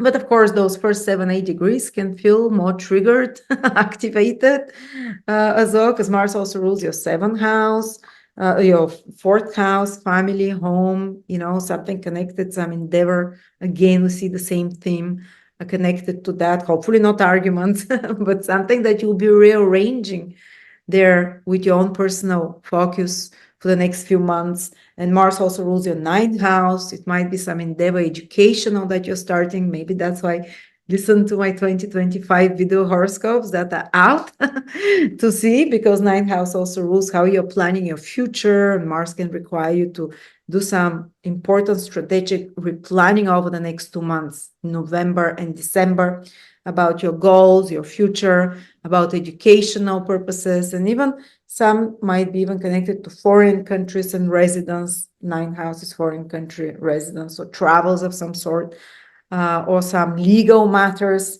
that become a source of focus for you, that you have to deal with, some battle to win there, either educational or domestic or so on. Yes, so yeah, a little bit more cautious those first early degrees, but still a lot of power comes to you, activation. Also, Saturn on the 15th is turning direct in your 8th house, Leos. So if you've had some complications and delays connected to money, to finances, to resources, it's one of the financial houses, especially finances that come to you through others. It might be an alimony, it might be clients' money, or it might be your partner's money, your mutual finances with a marriage or business partner, or if there were some delays and complications with wills, with insurances, inheritances, or taxes as well. If there was some challenge there or some delays, it starts unfolding after the 15th. It starts untangling. The pressure starts easing off. You start seeing the results of efforts you've made there and things moving forward, and not being as heavy, so to speak. A shift there. Also psychologically, 8th house, when Saturn is retrograde there, can feel very tense sometimes, and even sometimes without an external reason, because Saturn is like a pressure cooker when it's retrograde, and doing some intense cleaning of the subconscious traumas, pains. The 8th house rules where we store the pains, the trauma, the unprocessed feelings from the past. And there might have been a lot of looking back at the past, thinking of traumas, of losses through death or through some other crisis in life, and trying to make sense of them, and might have felt more psychologically heavy for you. If for some reason it felt more psychologically heavy, sometimes even without a reason, you're processing something. Now Saturn starts moving direct. Maybe towards the end of November, you start feeling more light psychologically, because there was Saturn purified under the retrograde movement. A lot of those things, those heavy feelings, they were pressing on you, and now they start, being released and moving forward. Also, if there were some complications about my money, your money, how much you contribute, how much I contribute, or Saturn starting to move direct, such issues will start getting resolved. Or if you've been working hard on some project the previous months about, as I said, insurance, inheritance, or taxes, or other people's money, or clients' money, or issues of alimonies, whatever, or investments of some sorts. Now you start seeing the results of those extra efforts, and things start becoming easier and just more flowing, rather than requiring it, to keep grinding there. Also, if there were some issues with intimacy or blockages with intimacy, 8th house is one of those houses where we can receive from others, open ourselves to others or the universe, to receive from the universe, from others. If you've had some blockages in that, and that sex is also receiving from another, and when Saturn is retrograde there, you can be more like clenched, or sometimes, who knows, even frigid, or sometimes just more closed and untrusting, or more closed towards feeling that you deserve to receive from others. more or maybe external circumstances made it harder for you to receive from others. So for your husband or wife, financial situation might have been more complicated, and Saturn starts turning direct, and it's not as it's still in your 8th house and almost one more year. There's still some things to be done there, but it's not going to be as intense anymore. It's going to be like the pressure cooker is releasing the steam now, and there's a change around in such circumstances, in the direction of such circumstances. So maybe you were in a legal battle and you're expecting money, or expecting a mortgage, or expecting some financial or resources from another place. And it hasn't been moving too much. Now Saturn turns direct. There'll be a change in direction with those circumstances. And as I said, maybe some resolutions of psychological issue and painful feelings as well can start moving ahead. Good. And then on the same day that Saturn starts turning direct, but it turns direct for 2 weeks. It's so slow, it stays on the same degree. Some deep realizations, psychological, about intimacy, some secrets. If something was hidden from you, they can come to the surface as well. They can be more easier to forgive if you've been wronged. If you trust, because 8th house is very much about trust, learning, being open, something can shift there as well. And on the same day, there is a full moon in Taurus, conjunct Uranus in your 10th house, and especially around the 25th degree. So if you're Leo, that's me, moon in 24 degrees. Leo from around 20 to 30 degrees, sun, moon, or ascendant, this full moon intensely activates you, because it's happening right at around 24, 25 degrees in your 10th house. There can be some important development in your career from around the 15th, and after that, some completion, some conclusion, some reward there. If you've been working hard on, some project, a career project or something, you can see the results now. And it can be sudden, and they can be sudden promotion for some of you, or sudden ending of a job or career direction, or sudden ending of some worldly responsibility, or completing it and seeing the results.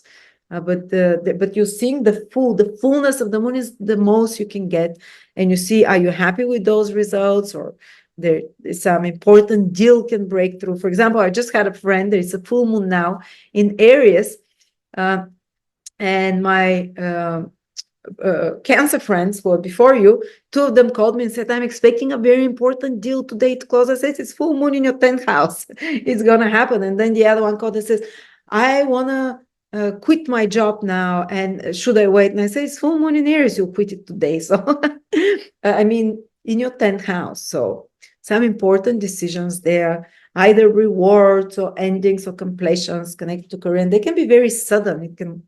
It's Uranus, or something that happens through your career or whatever suddenly. And it's on a star of wealth, so some of it can be rewarding financially, but it's about losing one's head, that star, Algol. So some of you might kind of feel they're losing their head with something connected with bosses, authority figures, public or authority figures, bosses, institutions, or if you're your own boss, or if you've been working hard, as I said, you can be really in the public spotlight with a lot of visibility and a lot of social influence. Uranus here, you can be somehow, something that you're more visible, that you're more up there. The full moon is right in your 10th house of recognition, of being seen, of your authority, executive decisions. All right. And on the 19th, Pluto is leaving your 6th house, where it's been for since 2008, and will never come back again, but it will start opposing you for the next 18 years. And in the next 12 months, only the first 4 degrees of Leo will feel this Pluto, because Pluto only gets to 4 degrees Aquarius in the next 12 months. So it moves so slowly. The others might have another 17 years, the later Pluto's till they feel it. The later degrees, the later they'll feel it. But it's saying that Pluto for the next 18 years will transform your relationship. So you will be transformed because it's looking at you from the 7th because of very powerful individuals that enter your life, because of very powerful partners, and there's something usually very karmic there, something very intense and sexually attractive if it's a new person that enters your life, but there'll be someone that there's such strong astral connection, almost obsessive, that it breaks through all your defense system and makes you transform in some way, and your old self dies. I had a friend who was Cancer when Pluto exactly entered the 7th house and she's early Cancer. So when Pluto entered, she met a very powerful man, and they married. They've been married for those since 2008. Since they met around 2009, and they've been married for the whole duration of Pluto in her 7th house from the Sun. And he's been very powerful, but some very tough lessons sometimes with Pluto about power struggles, manipulation. Till she said both of us became pure, because ultimately Pluto wants to purify us to be our most egoless and with other people, or most to stay in our power without games and manipulations, to be authentic. And it's been very transformative. It doesn't mean you all divorce, break up when Pluto is in your 7th house if you're Leo, but there'll be some intense experience that comes to you through others that transforms you in a powerful way. And a partner can empower you as well, can tear you down and empower you. I don't know which side. Sometimes they do both. Sometimes a few people will do both. But also it can call your attention for years ahead into 7th house affairs, which is trading, which is sales, clients, business, becoming public in some way. And you notice that for years ahead, others have very strong reactions towards you. They'll either love you or hate you. They'll either put you on a pedestal or they'll tear you down. And you're already a strong person. When you have Leo, you're powerful. Now Pluto will clash you with some other powerful people, so you can stand your ground and get empowered even more. But fascinating, but you're not going to feel it on the 19th of November unless you're 0 degrees Leo, rising sun or moon. And of course, you have to be more cautious with Pluto, some crisis situation that are meant to tear down your ego and to rebuild you brand new. You have to be careful with health as well, and so on. But I have so many friends, they've gone through Pluto opposition. They all come new people, transformed, but much more stronger, much more self-reliant, much more empowered. But the process itself of decomposing the old self, it can be interesting. My mom is 0 Leo sun. She's been going through it. She's been having more power struggles with my dad, and my dad is like, oh. And I told you it's opposing Mars, especially those early degrees. My dad said, and he's Leo too, your mom is arguing and shouting all the time. And I'm saying she's trying to finally learn to take her power from you. Pluto going towards her 7th house. So you're resisting bullies in a sense. Anyway, but that's for many, many years ahead. Now, the other big event is that Mercury is going to turn retrograde in your 5th house towards the 25th of November. For some of you Leos, it can mean getting in touch with people from the past, and some even old boyfriends, girlfriends. They can hear from them romantically towards the end of November into December.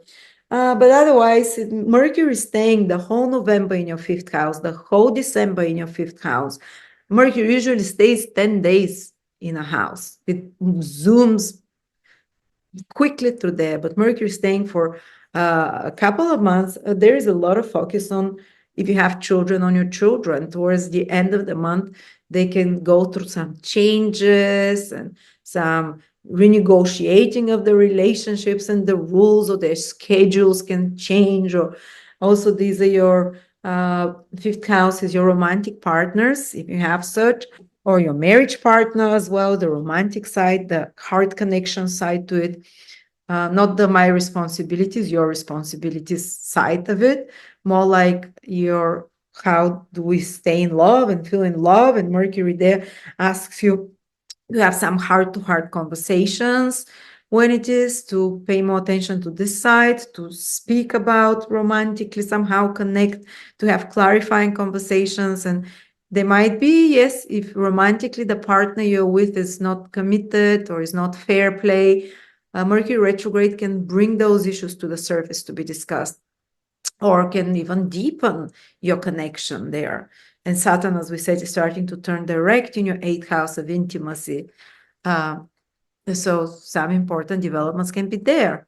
Fifth house is also the house of having fun, entertainment, enjoyment. So yes, you have some of that as well. And creative endeavors. If you're working on some project using your mind, especially that is your own baby, it might be a painting, might be using your skills, Mercury skills and mind and intelligence. It might be a poem, it might be a book, it might be a article, it might be a website, it might be a business. If it's your own business that you have a work where you have creative output, where you can not only drawing in a sense, but creative output, like where you can take independent decisions and introduce something totally new that comes out of your ideas, then Mercury there can mean that you'll be working quite intensely on that, using those skills. Maybe when it turns retrograde, maybe revising some ideas and creative or business, if it's your own business, things, redoing them, getting back to an old creative idea or creative hobby that you've had. Now the winter hours are coming. I'm going to pick up puzzling again. I'm Leo moon, so Mercury retrograde. Going to start knitting again, doing puzzles again, drawing again.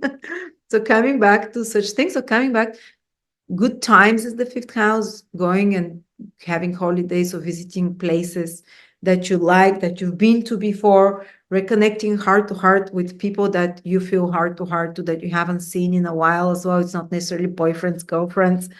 And kind of festivity celebrations is also the fifth house, having fun, playing games.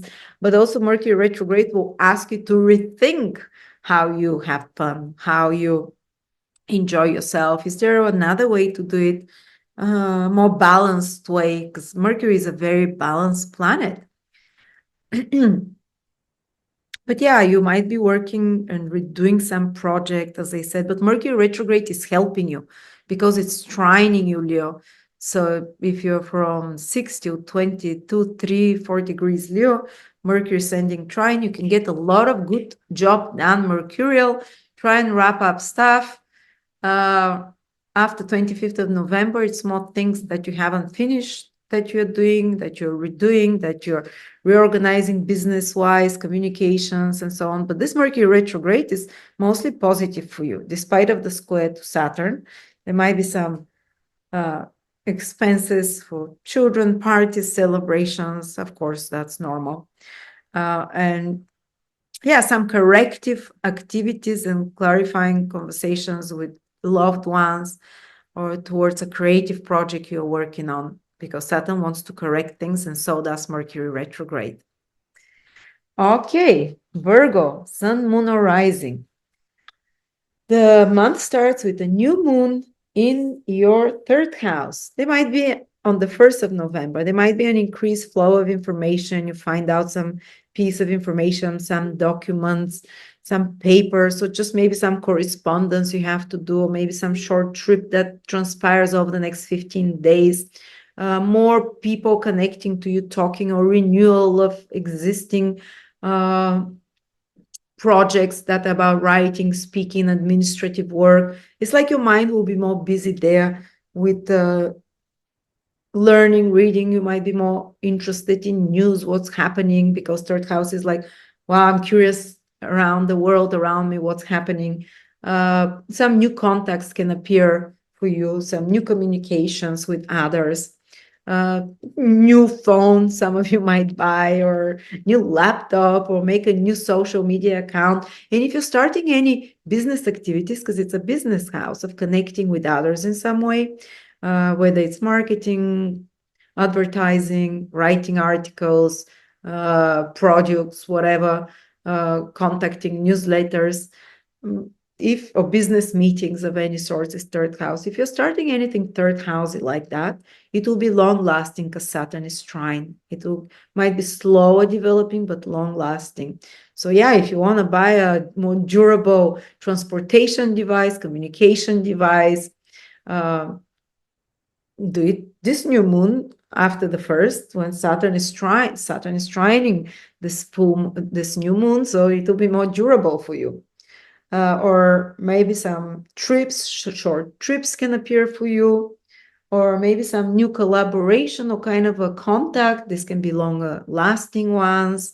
Or if you're starting, like, let's say, a blog or a vlog, third house rules all such things. So some sales or some educational project to learn something good, because you stick with it. Saturn is trine. It will be longer term. And if you want to study with me, not study, but get some really good information that will help you for a long time, check out my 2025 video horoscopes, because these videos for 2025, you can use it till 2039, because there is information there till then. It's a really long-lasting source of information. You might be starting some new schedules and whatever. Some new acquaintances can appear or contacts for you. Right. Then we have the Pluto opposition Mars. Well, it's in your 11th, 5th house. The first week, it might be felt more tension between friends, possible socially, loved ones and friends. There's some kind of maybe power struggle. Should I spend time with children or with friends, or should I focus on my hobbies or on my worldly kind of what's happening with the world or with my social activities? But nothing, it's making good aspects to you, so nothing big deal so much for you. On the 15th, Saturn is turning direct. Now, this directly affects you because Saturn is exactly opposite Virgo and on the 12th degree of Pisces. So if you're 10, 11, 12, 13, 14, 15 degrees Virgo, those middle degrees, you'll feel so strongly, and you are under more pressure because Saturn stays at this 12th degree the whole November. It's turning direct on the 15th, but it moves so slowly that it stays on the same degree. So there is this huge pressure on those middle degrees, 9, 10, 11, 12, 13, that they're feeling it, but also a big shift starting to happen in their life. They'll feel it the most intensely, maybe the last pressure and push on some responsibility, on some duty, on some complicated situation in their life, on some stuck situation that's not moving, that is being solved after the 15th. And I'm talking now about all Virgos, not just those middle degrees.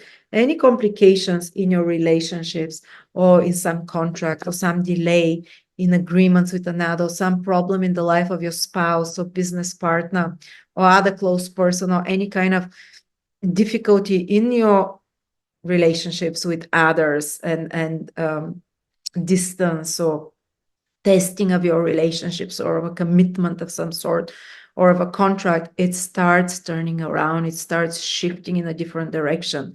7th house can be also opponents in a court case or whatever, or so also this starts shifting around. It starts easing off. If someone's been causing you problems, or if someone's been busting your balls, you'd see easing. Maybe you'd feel it more towards November and towards December, but already from the middle, the wind starts shifting, and things become easier when it comes to relationships. Some lesson is learned, or agreements or contracts. So if you're working on a project that depends not just on you, but with another person or more than another person, somehow there is others involved, and it's been stagnant or complex or stalemate, again, it starts turning, or you start seeing the results. So if you've been working hard on some project with your partner, someone else, you start seeing the results now more and more towards December, January, February, you know, because Saturn will be moving direct. It doesn't fully solve all your relationship problems. Saturn stays for another year there. But, you know, there is definitely easing of that pressure cooker of Saturn, and, you know, easing generally on Gemini, on Virgos, because Saturn is opposite you. While it was retrograde, it just felt much more intense, much more, and Saturn's energy is heavy, Saturn's energy is demanding, it's restrictive, and some of those restrictions start falling off, some of those demands, some of those, and maybe now you start seeing a job well done, the results of it, or if you persevered enough not to cut something out of your life, or, you know, you can start moving ahead now, it will start moving. Or if you had to cut off a relationship from your life, of clients, of other people, of partner, you start moving ahead now. Okay, you're not stuck there or in pain for something. And on the same day, we have on the 15th full moon in your 9th house. This is a very nice moon for you. It's trining you, Virgos that are around 20 to 30 degrees, especially 25 degrees Virgo. It trines them fully. It's in a lucky 9th house, some lucky developments, being at the right place at the right time. It's for them, the 15th, you know, it's positive, and the days around the 15th and the next week after that, it can be for some Virgos that it's a trip to faraway place this full moon brings. Unexpected, there is Uranus there, that you receive some unexpected piece of news that is in some way positive for you, or that you, something educational there as well. If you're, because 9th house is also the house of higher knowledge, learning something, classes, courses, completing some degree, or some teaching project, or some legal matters as well. That can be a completion, resolution there. Suddenly, some sudden developments connected to education, to your belief system, suddenly realizing something, seeing it from a higher perspective. The moon will illuminate the 9th house of, the 9th house is where God talks to you. It's a much stronger intuition, much more aligned, like a flow energy.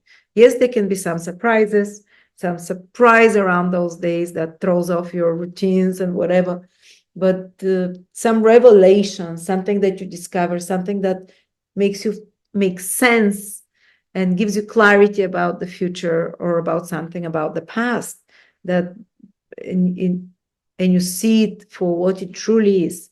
Some truth can come out as well. 9th house is the house of morality, of some moral dilemmas that suddenly resolved, answer to a long-awaited question. Say, maybe you ask God, should I do this or that, or what's the or maybe you don't speak to God like I do, but I get answers so many times. I ask and I dream and I see it. When I pray passionately, fervently, I would ask something, and either a dream or a sign, or the 8th, 9th house, the house of signs. God talks to us through omens, through others, through your higher self. Always puts through birds, through cloud shapes, you know, through a sudden ring of the phone while you're wandering. So if you have some big question in life about your direction, about your purpose, or about something even smaller, this full moon can elucidate it there. Can elucidate it, can suddenly give you the answer. All right, and or the direction that you have planned suddenly changes. You know, this is 9th house, my direction in life, or it's like, because your belief system shifts and what you want for your future suddenly shifts. There's another possibility. And Pluto moves from on the 19th, from your 5th house, where it's been since 2008, very, very slowly eking its way into your 6th house. It's not going to make any aspects towards Virgo for the next 18 years. But it's going to work on the 6th house slowly, slowly, slowly. It wants to, I don't know, it can play out in so many different ways. It's so not easy to say what Pluto will do for many 18 years ahead, but you can feel some pressure going off from your romantic life, maybe not so many intense romantic choices anymore. Maybe not so many life and death and intense feelings when it comes to romantic life, or if there was some difficulties with children, it starts easing off, or or some big transformations there, it becomes a much calmer area. And Venus actually will be pretty much from the 11th of November till sometime in December in your 5th house, immediately after Pluto leaves, to do a lot of healing here, maybe have some more fun romantic time. And Saturn has turned direct in your 7th house. The pressure from relationships is not so bad anymore, and Venus can allow you to let your hair down a bit, to have some fun after the 11th, to enjoy yourself, to enjoy some pleasures, to feel more harmonious, more attractive, even protecting you there. Well, Pluto entering the 6th house can transform your career, your work. Pluto makes us very passionate and focused on something. Your work, your duties, responsibilities, that's a very familiar area for Virgos. The 6th house has the energy of Virgo, duty, responsibility. But that's 18 years, and you might do something really transformative in the coming 18 years, and something more Plutonian, something that has deep meaning for you, something that speaks to your soul, something that transforms others, something healing, or something transformational. And Pluto rules surgeries as well in the 6th house. I'm not saying you're gonna have surgeries, but some big shift in health, hopefully for better, because Pluto gives us a lot of willpower to shift our health in some direction, by showing us the shadow side of our health habits first, and our unhealthy habits, and some struggle initially, but eventually it can transform you to the next level of health, of habits, and of your work. Like I had, my sister-in-law had Pluto in the 6th house, and she, her working life fully transformed since 2008. She was very always employed at minimum bare salary, whatever. And suddenly 2009, after Pluto entered her 6th house, just telling you a quick story, and a positive story, hopefully. And she was always, not feeling any power in her career. And as a miracle, she gets a chance to buy her own clinic, which they never give. She was the last in the list, and in the country where she lives, they always go first by the list because it's like a government type of thing. And it's like Pluto turned around her life, because whoever was supposed to sell that got angry and said, I'll take the last person from the list, not the first day or something. So she was the last person to ever get a clinic. She gets it, and suddenly from making 1,000 euros per month, she starts making 40,000. So she got empowered through her career. She kind of got powered, her duties, her daily routines, her work, everything transformed. She got empowered through that, but it totally changed, So just giving you a positive story. So, and it was in the medical field. So Pluto can really get you interested for years ahead in health, in nutrition, or careers like exercise, careers like healing, nutrition. Oh, this flies. Anyway, and now the last thing is that Mercury goes retrograde. You're ruled by Mercury. So for you, this is important. When Mercury goes retrograde, you feel it. Some people do much better during Mercury retrograde. Some people get a lot more work done, And Mercury is going retrograde in Sagittarius on the 25th, and at around which degree? 22 degrees. So if you're a Virgo from around 5 to 23, 4 degrees, you would feel this Mercury retrograde quite strongly into the end of February, into the beginning of December, the first couple of weeks. So you might be seeing family members, but for all Virgos, Mercury is retrograde in your 4th house.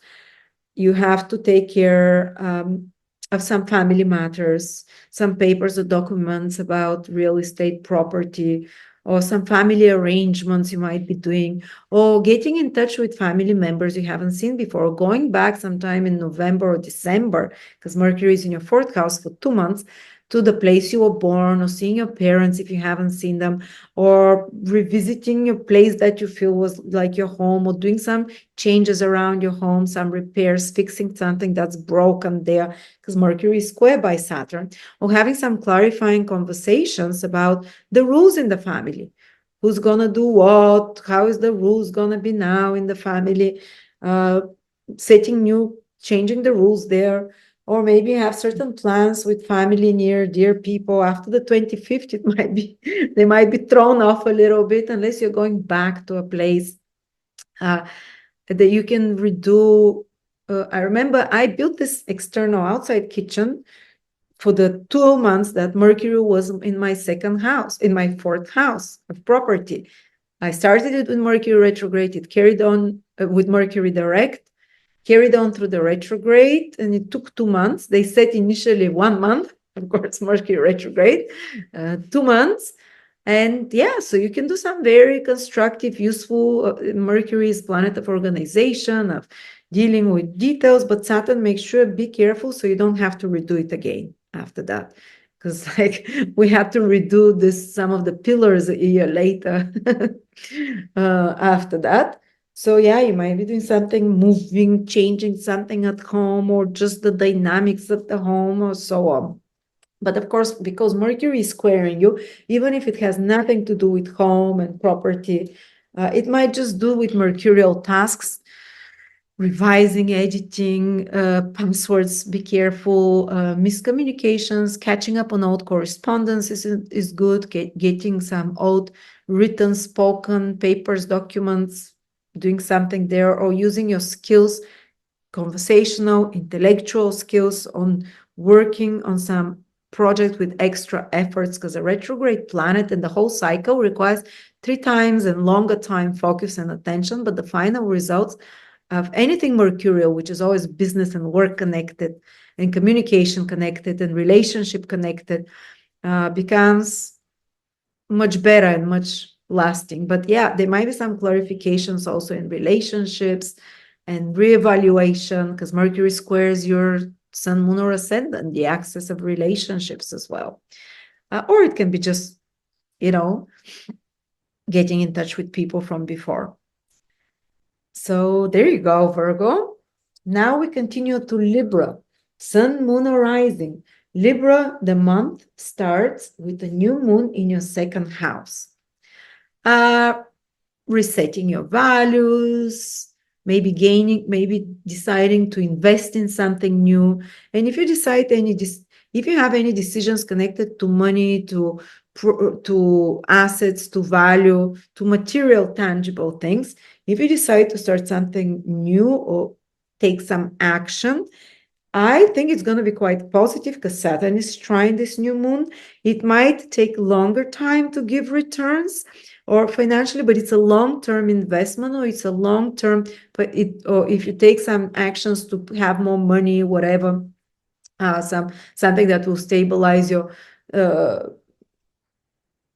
security and family overall, it might take a bit longer, but it will be long lasting and it will stabilize your finances. So it's a good time for any kind of financial decisions the first couple of weeks. Also, you can take up because it's about starting something new, a new type of diet, or adding new foods to your diet. And if you do it gradually with Saturn trining, it will be a permanent change, long-lasting change. So maybe you decide to add. It's not about taking things off. It's about add some more fruits, add something else, whatever it is. Okay, this is about the second house, pretty much, or something with the family. Second house rules family or support system. If you decide to start something new there, again, it can have long-lasting, slower developing, but longer-lasting, stable results. Libra as well, there's some new opportunities, investment, or whatever that's interested for you here, possibly. Though the first week, Mars is opposite Saturn in your 4th and 10th house, And especially the very late born Libras, those that are 27, 28, 29 degrees of Libra, Sun, Moon, or Rising, they can feel the tension more. The later Libras, no. The later Libras, they don't, but the earlier Libras, but the very late Libras, they can feel this tension between Saturn and Mars, that those first 7 days, they're on edge, some stressful situation connected to family, to work, to career, some executive decision they have to make, maybe clash with authority figure possible as well. So if possible, try to avoid such clashes with family authority figures, because they can have more long-lasting effects, because Mars will turn retrograde and pass over those degrees, but they can also initiate some efforts that require a lot of their concentrated power and energy for the next 4 or 5 months, while Mars will be again there in the 10th house in regards to career, in regards to something that is connected to the status as well. But of course, I hope you don't initiate something with a boss or policeman or institution that you have to fix over the next 4 or 5 months. But otherwise, the very early Libras, they feel the Mars-Pluto opposition very stimulating. So if you're 0 to 2-3 degrees Libra, this Mars-Pluto opposition is actually supporting you to initiate something creative, new, because they're sextiling, trining you, and the tension is much more easily resolved there. And Mars enters from the 4th of November, your 11th house will be there the whole November, the whole December, and a bit into January. Something important, long-term goal, term, or project that you concentrate your efforts on, maybe more activity on more socially active for the next couple of months. Some important developments towards December will happen, maybe with friendships, with groups and organizations, political or like-minded people, or spiritual, whatever groups you belong to, that there will be some reorganization later into December and January. But for now, there is the beginning maybe of something there for you. And maybe a friendship that appears, or friendships with more ambitious or male people, or being more active, either in social media, which is the 11th house, or being more active with social opinions, public opinions, and that can escalate a little bit with power struggles. Pluto is opposing this Mars pretty much the whole November, December, and into January, because of affiliations, groups, political affiliations. You can feel the tension November, December between this power struggle here, and also maybe a bit with children, that they can be your like a power struggle, your social activities, your children's demands, and whatever. Okay, but nothing too stressful. And nothing is directly affecting you. You see, your sign is empty. And by the way, no matter what's happening, Libras, Jupiter is trining you, and it's going to trine you till June 2025. This is the most protective aspect from the 9th house. The most protective aspect of Jupiter is from the 9th house, the house of God. You have a guardian angel on top of you now. And your intuition is so aligned.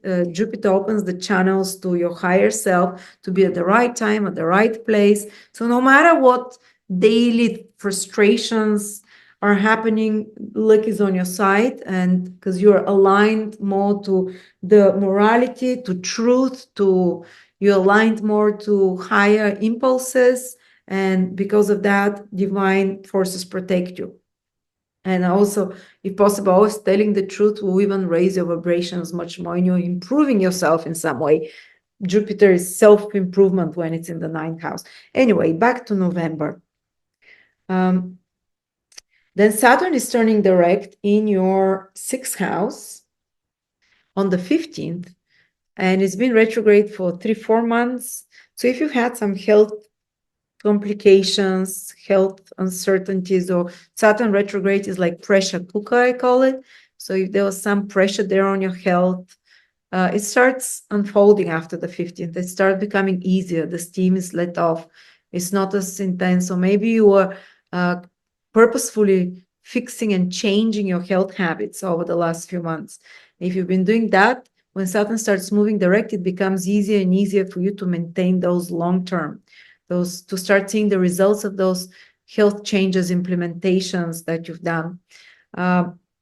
Sixth house is also your work. If you've been having some delays with work project, if you've been having some things not just like a lot of pressure from work. Sometimes when Saturn is retrograde, it's extra pressure, but things move slower. Well, now you're going to start seeing the results of it, of those extra efforts and projects, or you start easing off. The pressure starts easing off. The duties, not so much.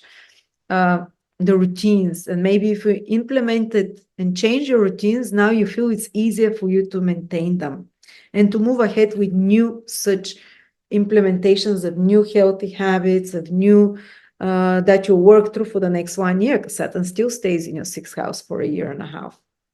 Also, Saturn is, some of you might made you very serious to consolidate some debt or kind of work through a debt and made a plan for it yourself. And like my husband started paying all our debts on property, and little by little he's been doing it. So now if you've been having some problem or restrictions about debts or whatever, or extra burden, it starts easing off and starts becoming more manageable or moving ahead. And on the same day, the 15th, you have a full moon in your 8th house, Libra, and it's kind of intense. It's 8th house is intense house of powerful emotions. The full moon is about powerful emotions. Ends with what? With Uranus, this full moon, which is explosive emotions, and it's on the star Algol, which means to lose one's head. So careful there, you know. There can be some sudden surprises, some secret information, because it's a house of secrets that comes up, that surprises you, that shifts how you feel about something, that you see the fuller picture, like shines a light on some secret that makes you change in some way. Also, this is the house of intimacy. They can be more focused on intimacy.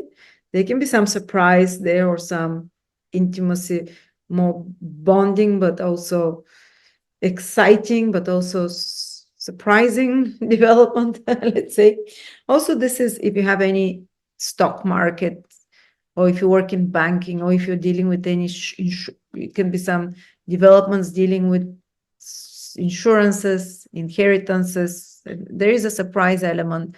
There is an element of seeing quick developments there, or surprise element of wills, of taxes. So maybe like, oh, you get that your taxes have passed, but it's something that you've been doing already and you see results about it, or you see sudden developments there in a different direction. And again, or mutual finances, your partner's resources, and there can be explosion of a lot more coming to you through others, or in investment in stock market suddenly, because it's in a star of wealth, it's in a house that's connected to money, in a sign connected to money. So for some of you Libras, there can be like some surprise there through the investments bank, other people's money that comes to you through others' taxes, you know, some important developments around the middle of the month in the next 2 weeks.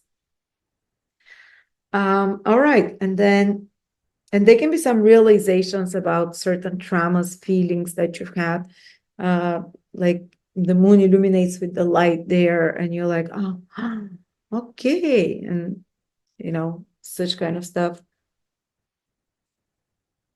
And Pluto, Libra, is moving from your 4th house on the 19th, where it's been since 2008, made huge transformations in the lives of many Libras, all Libras, everyone who has Libra. Pluto squared them at some point in the last 15, 16, 17 years. And it's moving, and it's square aspect from Pluto is transformation through crisis. And especially in personal life, family, home. But now Pluto is moving forever away from your 4th house. So you definitely going to feel this release emotionally, psychologically. It's not going to be, well, this full moon eclipse, okay, it's putting the emotions strongly, but we're talking 18 years ahead. Instead of making you grow through crisis, Pluto will make you grow through support, because it's going to make trine aspects to Libras for the next 18 years. The very early Libras, those first 4 degrees, will feel it in the next earlier. We'll feel it in 2025, already at the end of 2024. While the later Libras, they'll start feeling more empowered and more true to themselves and more, yeah, this is empowerment energy, but it might take them a bit longer to see the actual events. So this is really wonderful, Pluto trine. Strength, power, rather than crisis, the square. And Pluto goes into your 5th house, so there might be some very transformational developments in your life because of your children, because of your romantic life transforms, your interest in creative hobbies and your creativity can intensify. You can just download very relevant information. This is the house of, another house of luck, like the 9th house. This is good karma here from past lifetimes, and Pluto can start unlocking it gradually, you know. But yeah, there can be transformations in romantic life, very powerful, intense experiences, some deep fascination with something, discovering talents that you have, talents that even from past life talents, that you, some talent is something you're naturally good at. It's not like a skill you learn, like driving. Okay, there can be people that are talented or skill that you learn, like writing or using a laptop or coding. This is something that you naturally bring a talent with you, and Pluto will start unlocking this and you realizing what it is, and you'll become more true to yourself, because this is one of the self houses, and Pluto being in a self house for you, Libra, for 18 years ahead says, I'm going to make you more real, more of who you are. You're going to get to meet yourself on a much deeper level, not through crisis, but by discovering your strengths, by discovering what you're unique at, what you're very special and that no one else can do as well as you. So it will really wants to blossom and unfold the special, unique spark in you, that you can do something unique, creative, that can transform the world, transform you, at least give you more meaning in life. And Mercury goes retrograde in your 3rd house on the 25th. Communications with people from past relatives, getting in touch with others, or also some clarifying conversations are important, or especially matters about documents, papers, and such. You might have to revise them, redo them towards the end of November, December, something that you haven't finished doing, writing some administrative or work project you have to wrap up. But there will need to be some corrections because Saturn is squaring. And be careful more with your electronic devices, communication devices, during the retrograde period, because Mercury squares Saturn. If there is any bugs or problems, or even your passwords, make them more secure. Saturn asks you to make such things more secure, change stuff like around. And of course, there might be some communication, some clarifying conversations with others around, or some even clashing of ideas and opinions. The whole November and December, Mercury is in your 3rd house, but definitely this means increased conversations, increased short trips, increased interest on everyday activities, interest on what's happening, interest on news media, more activation there. But when Mercury goes retrograde on the 25th, you might rethink certain people you don't want to associate with or see on your feed on Instagram or Facebook, and you can clean up some social media accounts, or you can kind of do inventory and redeciding what you want to put in your head, what you want to see daily, what information you want there. And it might be good time for like media detox for a little bit, because it's so externally stimulating. When Mercury goes retrograde in the 3rd house, you can rethink such behaviors. I remember once my husband had Mercury retrograde in the 3rd. Well, it was in Sagittarius a year ago again, and his phone broke. And instead of going and picking up one, I said, it's Mercury retrograde about to happen in 2-3 days. He says, I'm not going to get a new one. And he says, I'm going to wait. And for 3 weeks, he literally didn't have a phone. And it was like he felt happier because he said, I saw that because we usually 10 hours on our phones. We do everything from there. And I was like, oh, new tweet, oh, new whatever. And he saw that he can do things. He saw the silver lining in this Mercury retrograde. And he said like a brain detox. And he said, I felt happier and I saw things can be done in a different way. Then Mercury turned direct, back to normal. But yeah, also your schedules, your plans might be a little bit more disrupted, but usually so you can see it from an alternative perspective and see that it can be maybe something else needs to be done, redo a project, re-examine documents, correct it. But the Mercury is making a sextile to you guys, and it's not so disruptive. Definitely, it's actually more like you can get a lot of unfinished work finished, mental work, business, whatever. All right. Scorpio, Sun, Moon, Rising, November 2025. Scorpio, the month starts on the 1st of November with the new moon in your sign. So anyone born around, 30th, 31st of October, 1st of November, 2nd of November, 31, this indicates that the next 1 year will be full of new beginnings because your birthday is very close to a new moon. Powerful new beginnings over the next 12 months for you. But for all Scorpios, this is the time of renewal. And over the next 15 years from the first to 15 months from 15 days from the 1st till the 15th, you can start new beginnings. And what can those new beginnings be? Well, it can be renewal of your health. It can be renewal of your goals in life. It can be new inspirations that you, any kind of new projects or new lifestyle, whatever, it's your sign. You choose what new things you want to do. And they would grow. And they would grow gradually because Saturn is trying this new moon. It's not going to be very quick, but it's going to be long lasting. So if you want some long lasting changes in your life for better, for good, that stick with you and that you continue to rely on and for them to grow for a while ahead, now is a great time to start doing it after the 1st of November.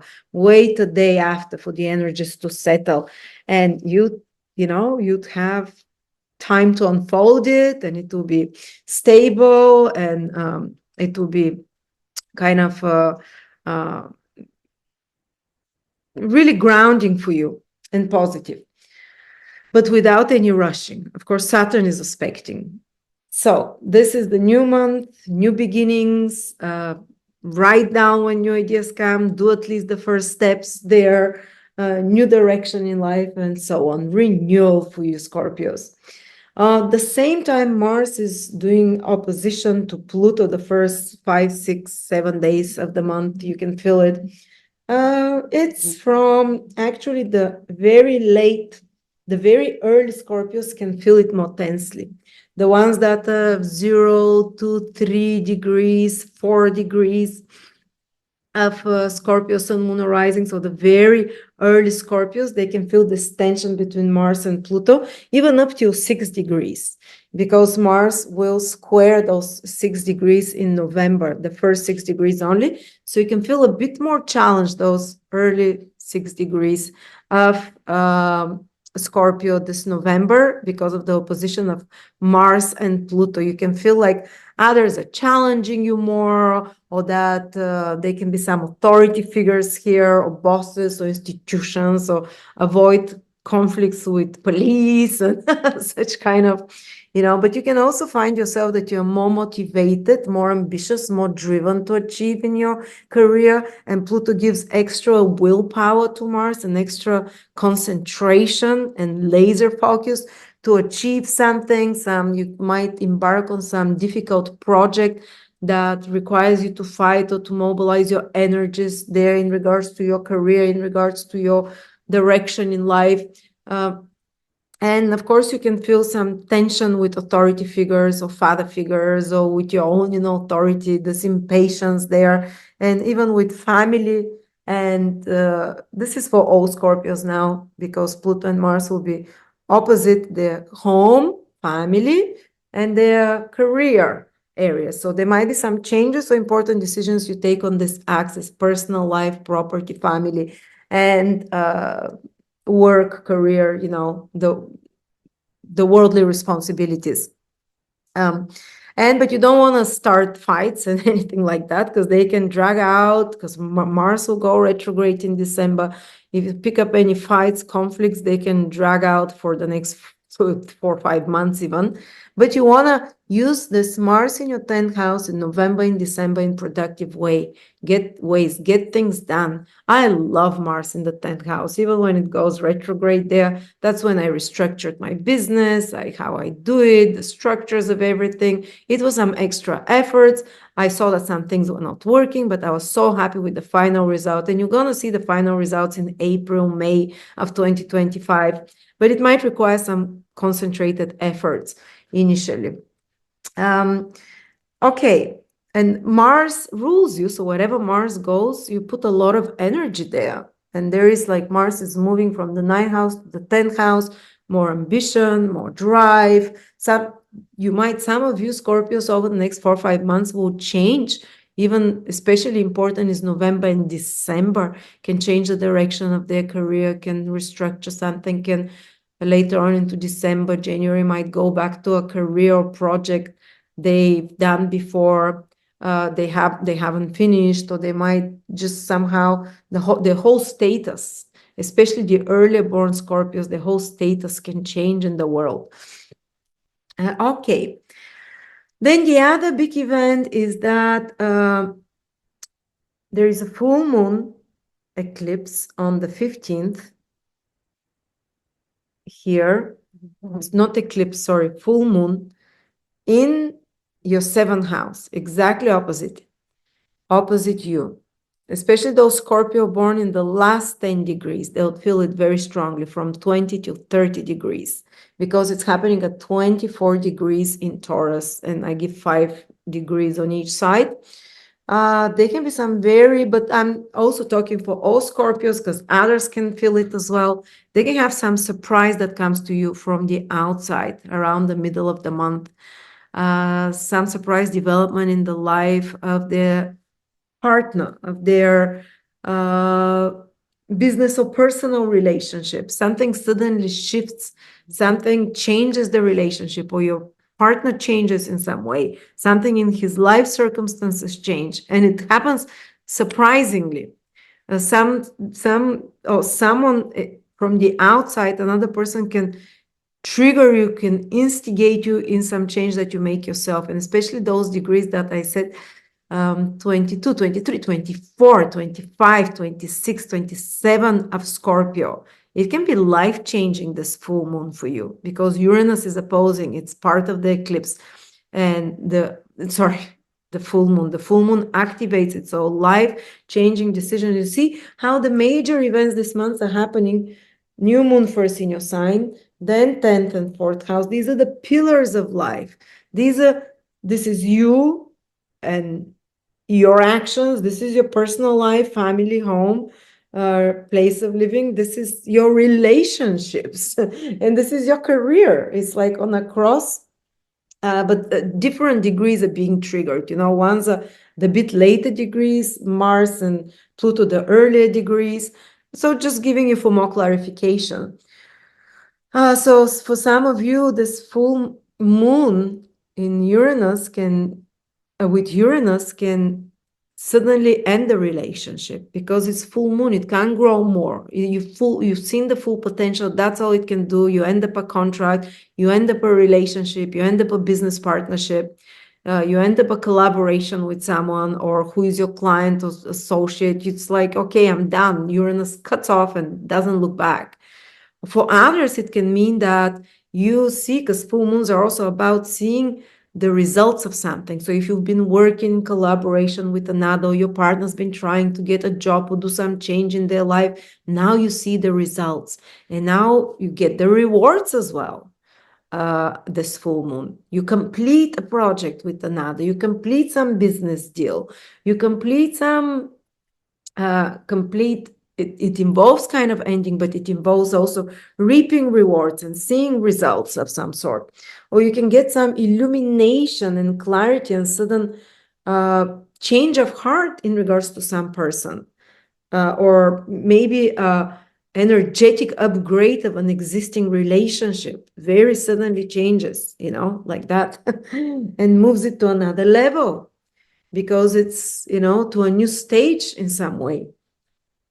So yeah, something important, others activate you, or circumstances out of yourself, independent of you, and you can be more public around that time.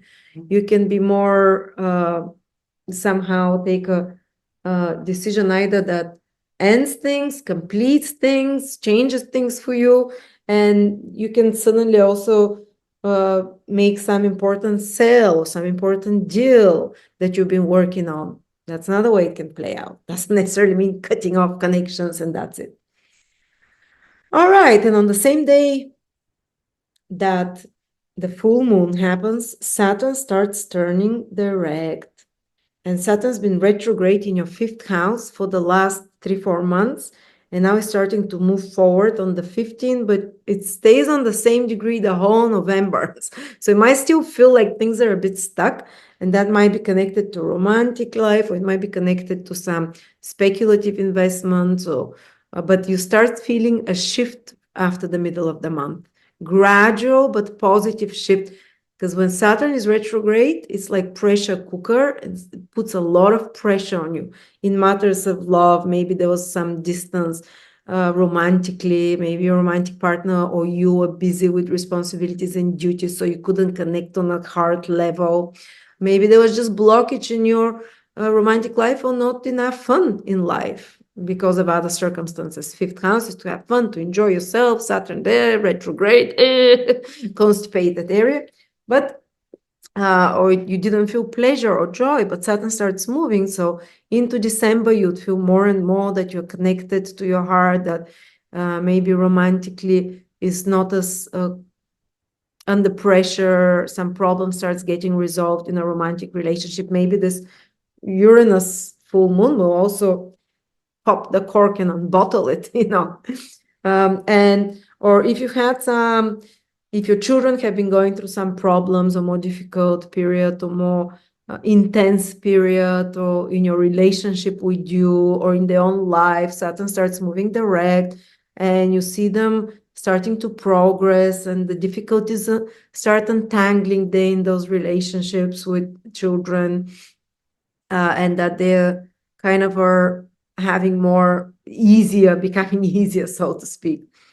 All right. And also, if you've been working on some creative project, I know, might be a piece of song, might be a website that you're creating, might be a business plan because it's your own original, maybe turning some hobby into business, because 5th house are our natural born talents. When Saturn is there, we get serious about those things, discovering something you're naturally good at. And Saturn retrograde, you might work to master it or to reframe it, and then you can, start, when it turns direct, you can start seeing something creative that you've been working on, start moving, be more natural, be more easy forward. Like my husband rethought his whole lifestyle when Saturn transited his 5th house, and he says, I'm no longer the party guy. And I'm like, come on, let's go to a party. And he was like, no, we're past that. We have kids, we have responsibilities here with kids. We had a lot of responsibilities, Saturn in the 5th house, especially when it would get retrograde, the kids would get harder and started moving forward. And he found other way to enjoy himself, and other ways, more mature, more responsible ways that felt more natural to him. Plus, he discovered with Saturn in the 5th house his natural God-given talent for investments and stuff like that. So yeah, might have been working on something, and when Saturn starts moving direct, something that you've put passion in, something that you've put natural talents, you start seeing the results of that. But yeah, our romantic life was suffering during that time. Was a bit dry. Anyway, back to you. So here, some surprise, maybe something from another person, this full moon on the 15th, around the 15th, a few days before the next 2 weeks, surprise proposition from another person, some quick developments there that are connected not just to you, but to another person as well. All right. Then Pluto starts moving into your fourth house. From the 19th of November, Pluto leaves forever Capricorn, and you are Pluto. The other planet that rules you, except Mars, which is in your 10th house, is Pluto. That's why I said Pluto, Mars are kind of fighting each other out, opposition, but you're both planets. And it means like you have extra concentrated willpower and focus. You're naturally focused. You're naturally very willful and strong sign. And now it's enhanced, but you'll be more explosive this November and December. Just remember, you'll be more easy to get triggered, but also more motivated and driven. And Pluto moving into your fourth house for the next 18 years ahead. Never going back into the third anymore. 18 years ahead. But now we're talking about November, just so into December. There is this pressure energy there with personal life, with career, maybe changing direction, maybe doing something there that requires a lot of your focus, and it will give you a lot of your concentrated power. And some changes, and Pluto wants to transform for some of you, especially the very early Scorpios, the first 3-4 degrees, 4-5, even to 6 degrees, they can be like big shifts over the next 2-3 months in their personal life, place of living, family, who is part of their family, and into their 10th house, status, career. Or some structural changes you're doing to property, to real estate, to where you live. But sometimes Pluto can intensify in Mars, arguments with family members, arguments with people in your close environment. You're discovering some secrets about your past and childhood, but you have 18 years of this Pluto there. So it's only the first of many times it's gonna get activated there. But yes, certain secrets about family, certain breaking family patterns and family curses even sometimes. So, they say they have a curse, everyone gets divorced in this family, or everyone gets diabetes, so everyone, some repeating ancestral pattern. Pluto starts to break those patterns down, but you are gonna break them. You realize something, you say you're not gonna do it this way. And my husband had it for 17 years, Pluto in the fourth house. A lot of personal changes. He got married, got divorced, bought property, got married, had 2 children,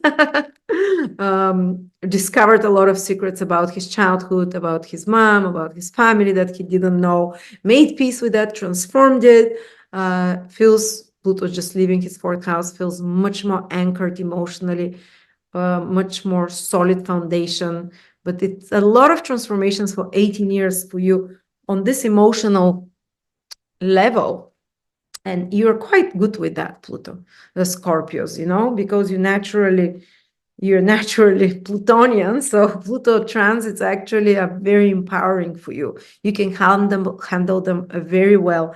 And you'll be reborn, and especially Pluto, Scorpios, the first 4, 5 to 6 degrees will start feeling this rebirth from now, November, December, the next whole year, because Pluto will square them. And Pluto squares are about stripping you naked in the underground. You might feel vulnerable for a little bit, like to be stripped naked, but then you would see the real self and the real you, and you'd feel much more authentic, in touch with the deep truths in you. So there might be like big shifts, especially for the early born Scorpios. Within a year of, even from this month onwards, 0 degrees, 1, 2, they'll feel it. Okay, And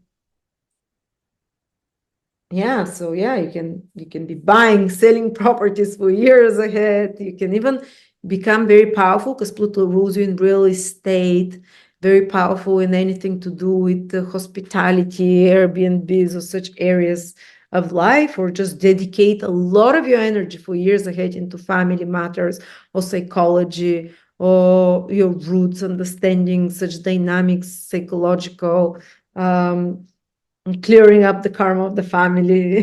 Good luck stopping that, repeating patterns.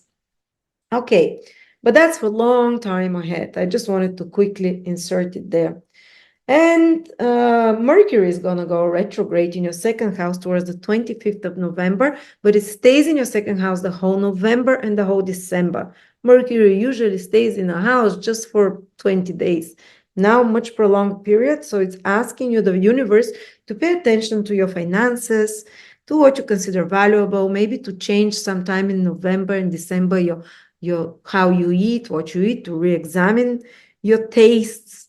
And even to do an inventory of your possessions, throw out or give away or organize. Mercury likes to organize, to keep it kind of inventorized, possessions, valuables. Just be careful not to lose things because Mercury, in the second house, displacing valuable objects and whatever, especially Saturn squaring, damaging certain valuable objects. For some of you, might be something like that, but also money. It's important to get your financial affairs in order by the 25th, because after that, there might be some delays connected to transactions, to money, to receiving valuables, even do your present shopping, anything tangible before that, if possible, because after that, till December, till the 15th of December, things that you're expecting might not come or might get damaged and so on. Or you might have to, fix something with Mercury retrograde square Saturn's, fix something damaged that's valuable, or repurpose old things. That might be a good thing. Repurpose old clothes, old valuables for something else. Also might be time to pay attention to your teeth with Mercury retrograde there. Go do maybe a tooth filling has fallen down and you put it, something like that. Okay. Sagittarius. But this month, Scorpio is very important for you. Very, pay attention. The most important of all the signs, together with Taurus. Sagittarius, Sun, Moon, or Rising. Sagittarius, the month starts with a new moon on the 1st of November in your 12th house. It's kind of more to the 20th of November. 12th house is maybe taking it a bit more easier, giving yourself breaks, because it's time to recharge your soul before you can recharge your body from the end of November, the last 10 days when the sun moves into Sagittarius. So you might sleep a bit more, you might have stronger intuition, definitely with this 12th house, premonitions, feelings. And you're also becoming more clear what you want to leave from your life. 12th house is house of endings. And you might be much more, you can recommit or commit yourself to letting go of something this month, this November. Even though it's a new moon, but it's like starting a new regime to release unnecessary things from your life. And because it's Scorpio is also a sign of transformations of your psychology, of your mental health. And if you take some steps towards improving your mental health from the beginning of November, they'll be long-lasting because Saturn is trining this new moon. They'll be gradual and slow, but they'll have long-lasting stabilizing effects on your mental health. Also, if you can undertake something about mystical studies, spiritual studies, or research, that will be slow going, but very thorough and long lasting as well. Or you can initiate some kind of a project where you use your imagination, the 12 houses, or if you want to start something new, it has to be 12 house activity, which can be with spiritual business, with artistic or imaginative project of some sort, writing fairy tales, I don't know, imaginative. If you're using writing and music, or any business in the sphere of music. This 12th house is kind of something that's more spiritual, more healing, or you can start some healing practices or spiritual practices now. This is very good for it, and it will be long lasting. You'll stick with it. It will give gradual but strong results. But yeah, if you feel like resting a bit more, that's okay, or going to a foreign country, this November is also good for you, because of this new moon in your 12th house. A new place that you've never been to, go to a hotel. 12 houses, retreats, hotels, and so on. That will be good, and stabilizing for you. We're also going to have Pluto opposite Mars, Sagittarius. It's not directly affecting you. It's kind of on your 3rd and 9th house that you feel it mostly in November. 3rd and 9th house, because there can be, guess what, opinions. Your opinion and others' opinions clashing and power struggles about it. The exact opposition is the first week of the month. But the opposition stays active the whole November and the whole December. So it's within our degrees, 4 or 5 degrees. So yes, you might feel cold to give your opinions to others, Mars in your 9th house, and others to give their opinions as well, and in a not very gentle way, and the gloves falls off, and you might enter into verbal arguments or whatever in such topics. Something to be cautious about, because Mars will stay there a long time, and you don't want to get yourself drawn in such issues. Plus, there might be some legal issues for some of you, that some legal battle some of you might have to fight, and Mars says, well, you have to be strong, but not aggressive. You have to be strategic and smart, because Mars will turn retrograde, and when it turns retrograde, it wants you to ask in a Scorpionic way, rather than like a Mars way, more like strategic, like a chess player. Also, 9th house can be that you're Mars going there and staying there for the next 2 months, some intellectual or educational changes that you do, some taking classes, courses, learning higher knowledge, or planning your future. 9th house rules the future, the strategy, where you want to be in a year or two, whatever, and how you see yourself in the future. I might be interested in astrology, higher knowledge, put a lot of energy in that. And by the way, if you want me to help you planning your future, your 2025 video horoscope for more like 100 minutes of it is available. It will really help you plan not just 2025, but the next 15 years, because I speak about many, many things that are longer than 1 year there. Because a lot of you Sagittarius will have interest in the future, in ideals, high ideals, in purpose, meaning, and so on. And as I said, there might be some travels that are important for Sagittarians, that they're preparing or doing something about that, planning their educational, travel, legal, higher knowledge. But Mars, all in all, is really helping you, especially the first 7-8 degrees of Sagittarius. Mars will be trining them, and you will feel like you have more ambition, more drive, more focus, that you're when you're doing things, they are happening with more ease and drive. And even when Mars turns retrograde in December, again, you'd continue to feel the power, the positive and easy power, like more energy, and so on. Then you have on the 15th, Saturn turning direct at 12 degrees Pisces. Basically, Saturn stays at 12 degrees Pisces the whole month of November.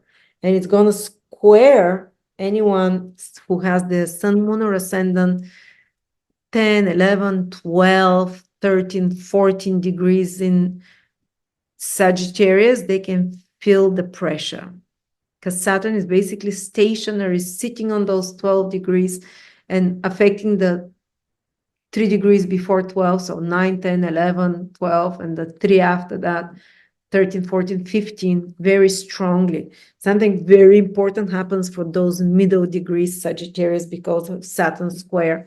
And if you've been feeling for the last few months, all of you Sagittarius, not just those degrees under pressure, or that things are stuck, that they're not moving, that there isn't, and that they're emotionally heavy. Saturn in the fourth house, especially when it's been retrograde for 3-4 months. I have quite a few Sagittarius friends and Sagittarius rising, and they've been saying they're up and down emotionally. One day very good, one day down, and they say like, I feel I'm stuck. Well, Saturn starts moving forward. You feel a shift in your moods. You'd feel a shift in your overall vibration from more heavy to a bit lighter. Saturn still stays in your fourth house. There's almost 1 more year of it being there, but certain responsibilities and duties that you have, maybe towards family and home, maybe towards some kind of stagnant situation with property or real estate, or difficult situation with mother or father, or they're going through difficulty, it starts easing off. Or if you have cooled off relationship with family, or maybe not enough time because of responsibilities, or maybe too many responsibility parental or towards a parent, or some damages with property and issues there, or stagnation of selling or buying a property, or deciding where to live, or building a property that's getting delayed or something like that. Well, it starts gradually, turns direction, and it starts becoming easier, all those topics or situations. And you'll feel more and more released. Those middle degrees, there's the last push for them, and then they are released for 7 years. They're not going to feel Saturn at all. 7 years. So yeah, Saturn, something will become easier here with this fourth house for you. Even if it's nothing around the home or family, as we talked, definitely your emotions will ease off, and even health will start, being better. And don't worry, because Jupiter keeps looking at you the whole next 6 months, 7 months from the seventh house, 7 months even. So you're protected.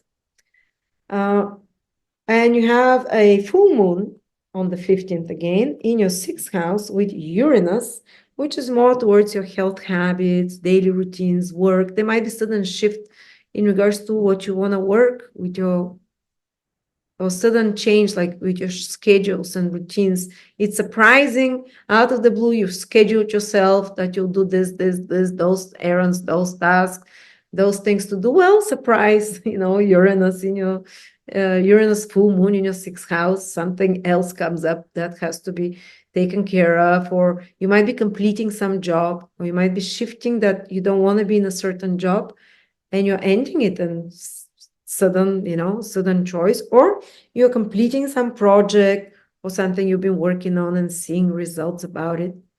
Or there might be a sudden shift in your health routines and habits. You suddenly get, wow, I no longer, that's about letting go of something now. It's a full moon eclipse. After that, you can release, suddenly cut off on an unhealthy habit. That's really good for it in November, from the middle onwards, and before that. And also 6th house is debt. For some of you, it can be that they're freed of some debt.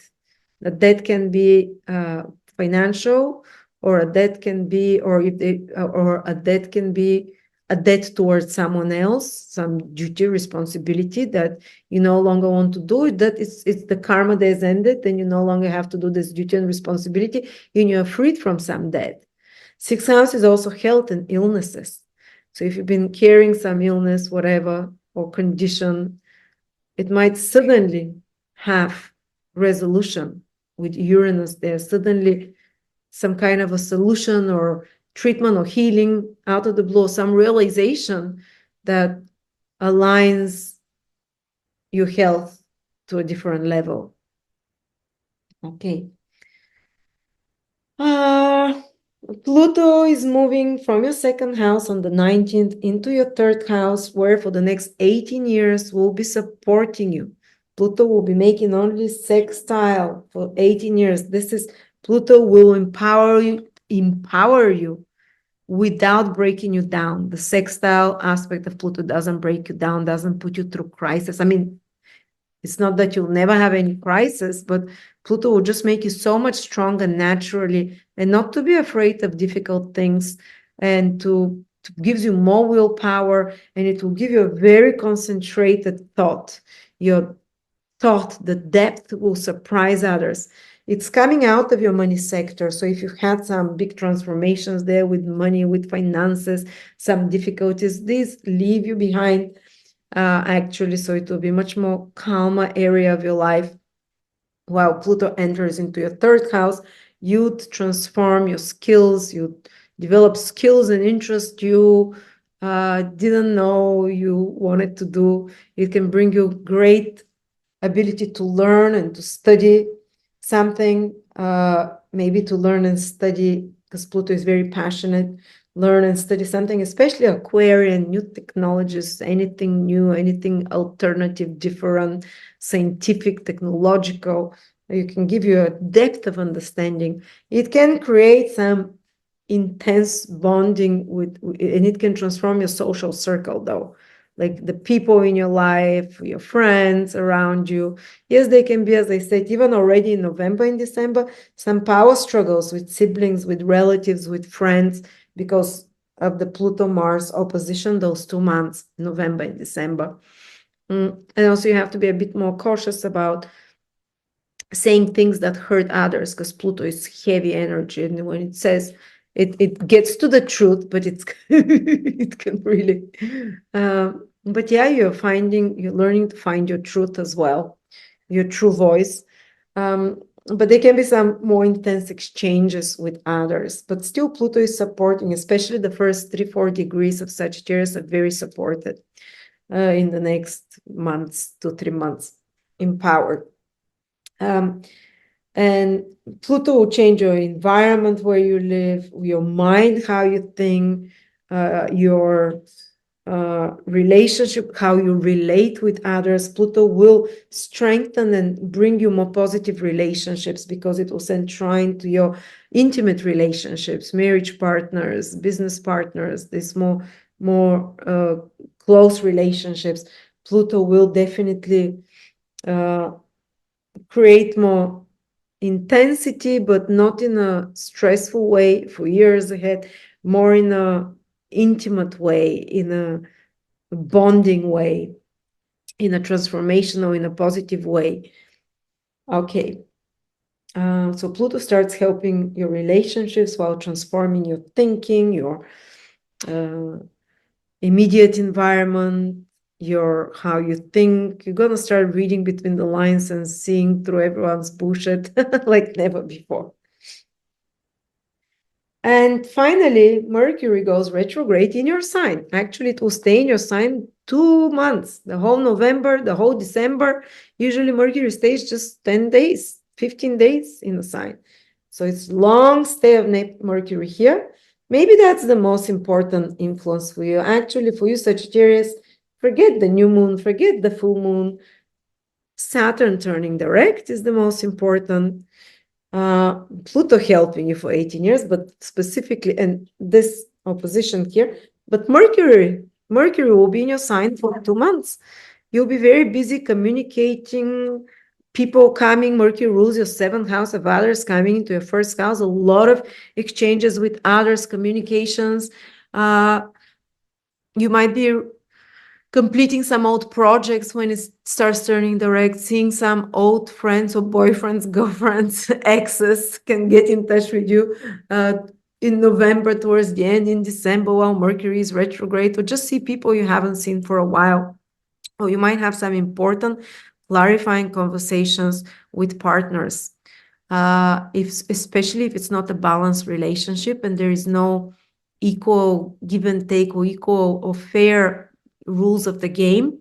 A Mercury retrograde this November and December will ask you to, even in the pre-shadow period, it can start that, so early in November, to say things that were unsaid before, but that need to be talked about, that need to be addressed. And if there is no desire from the other side or from your side for the new rules of the game, or change for the renegotiated contract, whether it's a business or personal relationship here, it can really be a time when you shift your attitude towards someone, and sometimes it's business relationship, sometimes it's personal one, or it might be that you really have a heart-to-heart conversation, clarify some things and decide, okay, these are the rules, because Saturn square, Saturn wants rules to be corrected.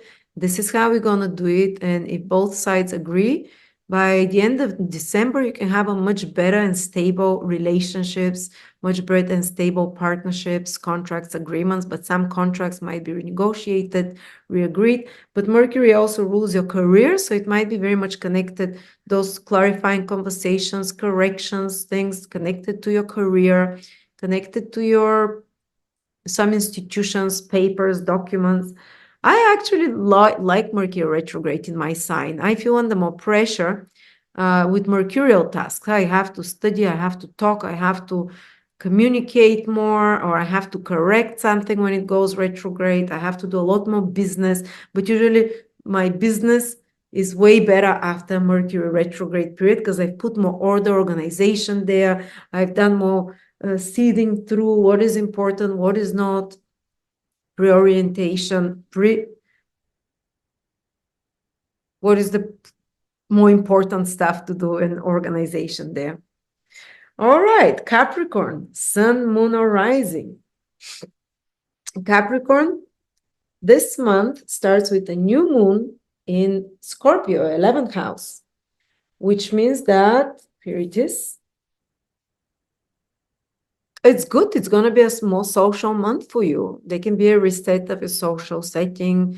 And if you get invited somewhere, do go. Something new can come to you from there. Connect with like-minded people. Join groups online. Or you might feel called to join some organization or some movement of some sort, ideological or business movement or groups. Because something good, something stable, and some kind of a reinvention and opportunity can come to you from such social or connections. So maybe upgrade your network of business or personal, and you can even start a new long-term goal or a dream or some kind of something that requires your efforts, and it will be long-lasting. Even if you create new connections now, new clients, new followers, it will be, if you start any plan for marketing, for reaching more audience, for more gains, for more business, which is 11th house connected, or if you start some plan for starting some new long-term goal, like a PhD or title or honor, or other long-term goal, like some big project you'll be working on, it's good time for it, Capricorns, because Saturn trines this new moon. It will take long time or longer time. It will be slow going, but consistently progressing and long term. So if you start trying to do something that increases your income, because 11th house is also income, or it increases your prestige with the community, or increases your social standing in a group of people, increases your earnings, or follow some long-term goals or dreams of yours, now is the time to do it. It's a very good time. It will be long-lasting. At the same time, Mars enters Leo, from where it will oppose Pluto pretty much the whole of November within, or the whole of December. That's on the axis of your second, and actually Capricorn is the very last degrees of Capricorn, especially the first week of the month. So 27, 28, 29 degrees of Capricorn, they feel the opposition between Mars in the 7th house and Pluto in the 1st house strongly the first week, and even the last weeks of October. There can be more tension with others, some important decisions, something that escalates with others, with clients, with business partners, with marriage partners, boyfriend, girlfriends. You can be more triggered, definitely.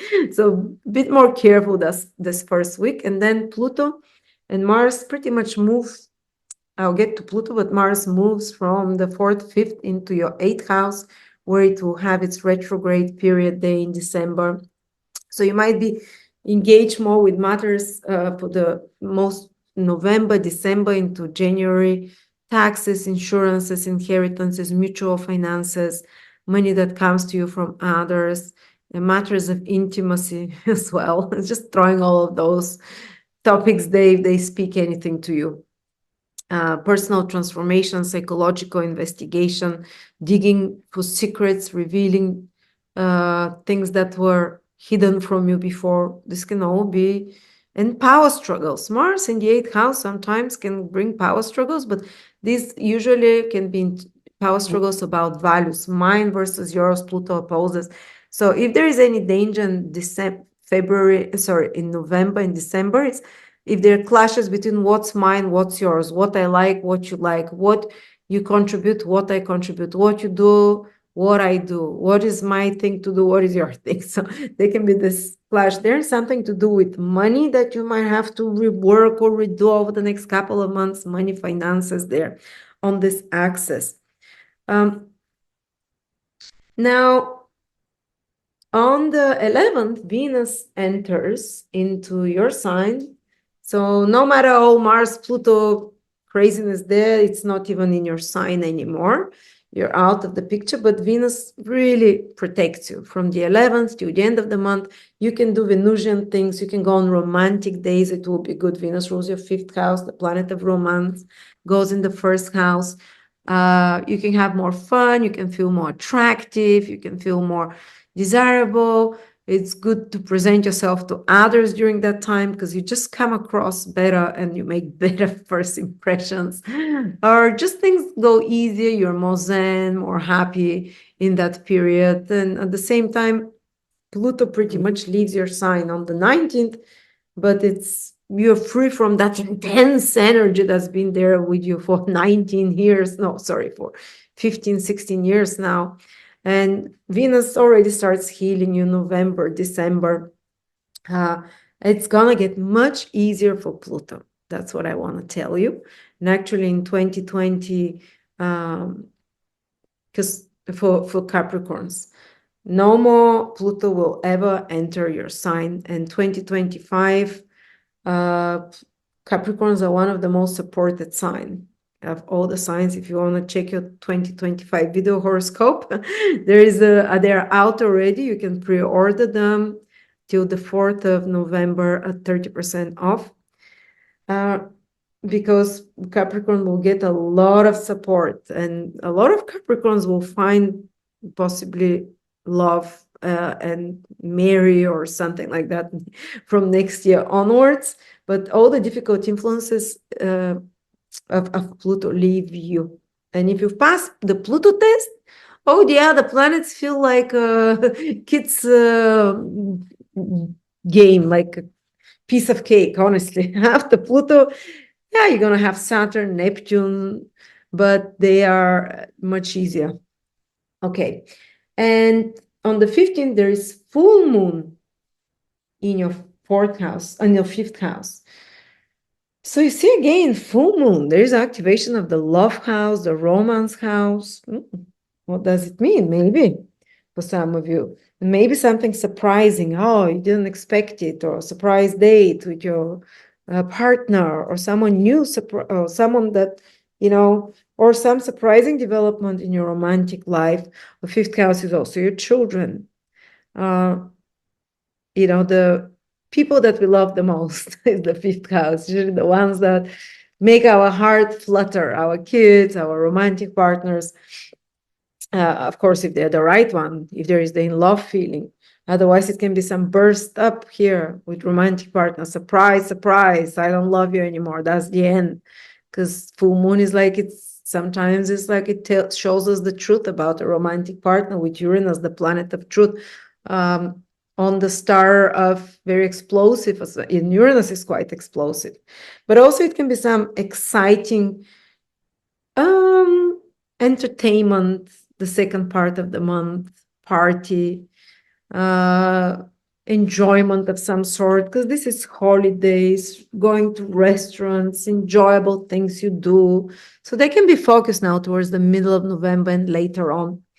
Also, if you have children, there can be some surprising development there, or they can come on focus, or maybe some creative project that you're completing, seeing the results of it, maybe the rewards of it as well. Maybe you've been working on a website, you're completing it. Maybe you've been working on article or whatever, anything that it's your own creation, you can complete it. But there is a lot more joy from this new moon for you, and it's very supporting rather than shocking, like for some other signs. And as I said, on the Saturn is turning direct on the 15th as well. Saturn is turning direct on the 15th of November. It's been retrograde for the last 3 months and something in your third house. It's turning direct at around, it stays on the same degree though, but if there was some complications in this third house for you, you start seeing it getting resolved. Those complications start getting resolved. What complications? With communications, not being heard in a team, or maybe you're working in a project with a small group of people and it's getting delayed. Now you're going to start seeing the results. Or if there is some tension with you and a small group of people, or with siblings, or with neighbors, or with relatives, or if they've been going through some difficulty themselves, you see that easing off of that pressure. Or if you've been under some intellectual or mental pressure, taking, some people have to study something, learn something. And when Saturn is retrograde, the pressure is heavier and they feel like it's more difficult, slow going. Well, maybe now you've passed the exam, so maybe now you start feeling more fluent and with the information, is not as stressful, is not as the difficult work is done, and towards December you're going to start feeling less mental pressure. Or maybe you had some complications with papers, with documents that were delayed, with some emails. I remember I had a friend when Saturn was in her third house retrograde. She didn't have internet for 3 months and her car broke down and she was dealing with such issues over and over, and Saturn turned direct and all such problems started getting resolved. Okay, so there is some good news there as well. Okay. And then, as I said, Venus is in your sign, brings good stuff. Pluto on the 19th leaves your sign, bye Capricorn, enters Aquarius over the next 18 years. It will either make you millionaires or make you or break you. I've seen people become millionaires with Pluto in the second for sure, or become, they've definitely transformed their material security and their values in an unrecognizable way. I saw also someone who was very well to do in the corporate world realized that their values are no longer what they want, and they went more into the to make money in a very different way, very different way that more aligned to their new values. Okay. So we spoke about the 5th house, the 7th house, the social activities. Here's the romantic and creative part. So good activations for you, Capricorns. Good month. Venus in your sign. I think you're one of the best to do signs this month. Except the very last degrees, Capricorns, 28-29, where the very beginning of the month, they feel this tension between Mars and Pluto. And at the end, we have Mercury going retrograde on the 25th of November in your 12th house. It's not directly affecting you. Maybe to see what you want to keep, what you want to leave. Kind of Mercury is more about practical things. Maybe some private communication might be happening in November and December for you, because Mercury stays in this 12th house the whole time. Private communication, spending time around reading, researching, it's very good for that. Use it for that.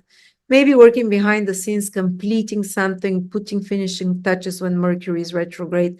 Just be careful that you're not forgetful during Mercury retrograde in the 12th house. But otherwise, your dream life may be quite intense, with Mercury there, reliving certain things. Study, research, spiritual topics, even some trips abroad is okay for Capricorns. Trips abroad to places you've been before after Mercury turns retrograde.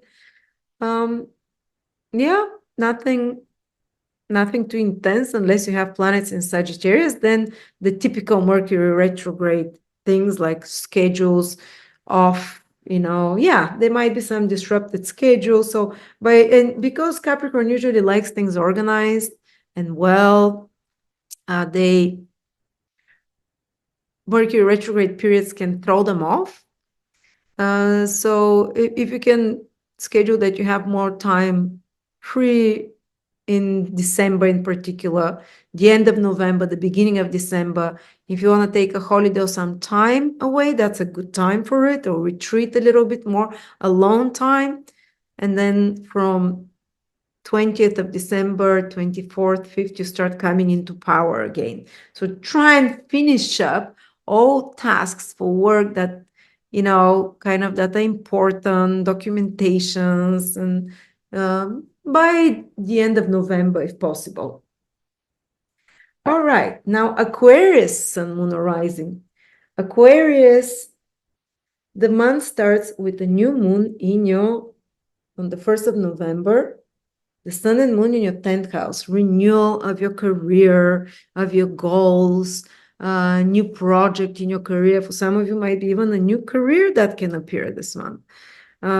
Usually there is a lot of focus, me as an Aquarius rising, always around November, there is a lot of focus with work and starting something new there, visibility. And if you start some new projects with work, or if you focus your efforts there, renewing your career, your work, they'll be long lasting, and they can even stabilize your finances, long lasting. They might develop slow, but productively and give results. Or you can start something connected to contacting people in power or people in authority, or institutions, something undertaking with institutions. Again, I think that it can be for good. It might be a bit slower, but stable and positive results. At the same time, Mars enters from the 4th of August, your 7th house, but only the early born Aquarians, those that are 0 to 7, 8 degrees will feel Mars. But I have to mention, for all Aquarians, Mars will be for 2 months in your 7th house of relationships, but those 7 degrees for 0 to 7, they have to watch it out more the whole November and the whole December, because Mars makes an opposition with Pluto pretty much those 2 months, because it just stays there, moves very slowly.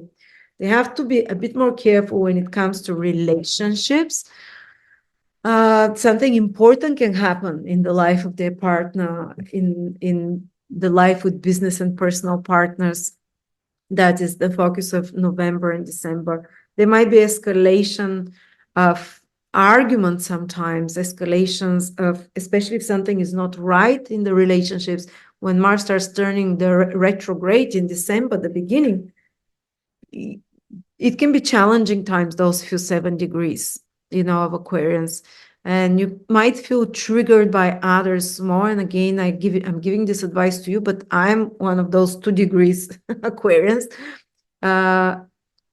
Instead of reacting, try to delayed reaction. Delayed, because Mars is moving very slow. Don't jump ahead. Delayed reaction, think more strategic, if possible. And also another person and others, not necessarily just marriage partner or business partner, another person can be a trigger for you to start making some changes in your personal life as well. Or you can start making together with a partner some changes mutually, start exercising or start on some project that requires your mutual efforts. So that's how it can play out very well, rather than you confronting them, rethinking them. Because Mars retrograde in November, December, you might ask you, if you're not in the right relationship, to even end certain agreements, contracts, marriages, boyfriends, girlfriends, commitments, or to rethink it, to improve it. That's another way it can play, to improve it. And there might need to be a confrontation, what you're unhappy about with a partner, to tell them, and they might do the same. But try and keep it more civilized, so there is no explosion and accusations. And Mars Pluto can be acerbic for a couple of months, but it's actually, this can be fantastic, that something shifts in your partner and you, that you change the dynamic of the relationship and that you change or that you do something together. While others can be that, can meet someone new as well. While Mars is still direct, someone martial energy, there might be sexual sparks or more ambitious driven business partner or romantic partner. This Mars macho energy, they're all very active, sporty, athletic. But just remember, if others are pressing your buttons, it's a very important month for Aquarians. As you see, first the eclipse is on an angle, career, some important decisions. Then, especially the early born Aquarius, something very major developing through others, through partnerships, and Pluto in your first house. Pluto enters Aquarius again this month on the 19th of November. We haven't gotten to the 19th yet, but it enters it and it's going to stay there for the next 18 years. So brand new chapter for many Aquarians. And Pluto wants to empower you, wants to divest you and strip you of everything that is not truthful, that is not you, the old ego. And stripping of the old ego can hurt sometimes, but it can be extremely, it's like taking off 100 kilos of your weight. And sometimes you have to encounter your shadow and you have to encounter the darker side. And because only this really makes you strong. When you see the darker side, the shadow side, and you overcome it, you conquer it, you feel so empowered and you're no longer scared. You might sometimes have to confront your biggest fears and you come out a new person. I've had friends who are very early Aquarians, Pluto already transited. But for the next 12 months, only the first 4 or 5 degrees of Aquarius will feel this totally life-transforming Pluto. And I had a family that they had a big battle. They were both 0 degrees Aquarius sun. Big battle for the last 9 months. Their child was taken like by CPS for stupid reasons because they believe in astrology and things like that. And the whole country rolls basically to support them in this because people love them. They're a famous couple. And they took their child back. They won. But, sometimes Pluto forces us to win battles that we thought we could never surmount, going against the whole system or something. Then I had another friend, Aquarius, that Pluto transited her son over the last 1 year. In that 1 year, she got married, got pregnant, moved to another continent, gave birth. Her whole life changed, absolutely. So Pluto will change your life. You're not going to be the same person. You'll be way more mature when it transits over you. You will become like, it's an initiation process into higher consciousness, high initiation, another stage of your life. And you're so much more empowered. So Aquarians are called to lead the next 18 years, are called for some way to become captains of industries, captains of their environment, captains of their body, masters of their life. Pluto wants you to master, is the master magician card. To master your body, to master your shadow, to be impenetrable to the darkness because you embrace the dark. Don't embrace. You are resistant to it. You faced it, and you've won over it. And that's when God gives you incredibly powerful missions in life after passing the Pluto initiation and can put you in some very important role or whatever. But Pluto will give you for 18 years ahead such strong willpower like never before. If you felt weak, don't worry. Pluto will give you the power to move mountains. Anyway, back to our more mundane November energies rather than 18 years. On the 15th, there is full moon on another angular house. Something important with family, home. So that for the next 2 weeks, seeing family, connecting with family, something you do together with family, something exciting, something, there is Uranian energy, surprising, but also it can throw a wrench in the plans you have with your family because Uranus is like, oh, surprise, something else comes up.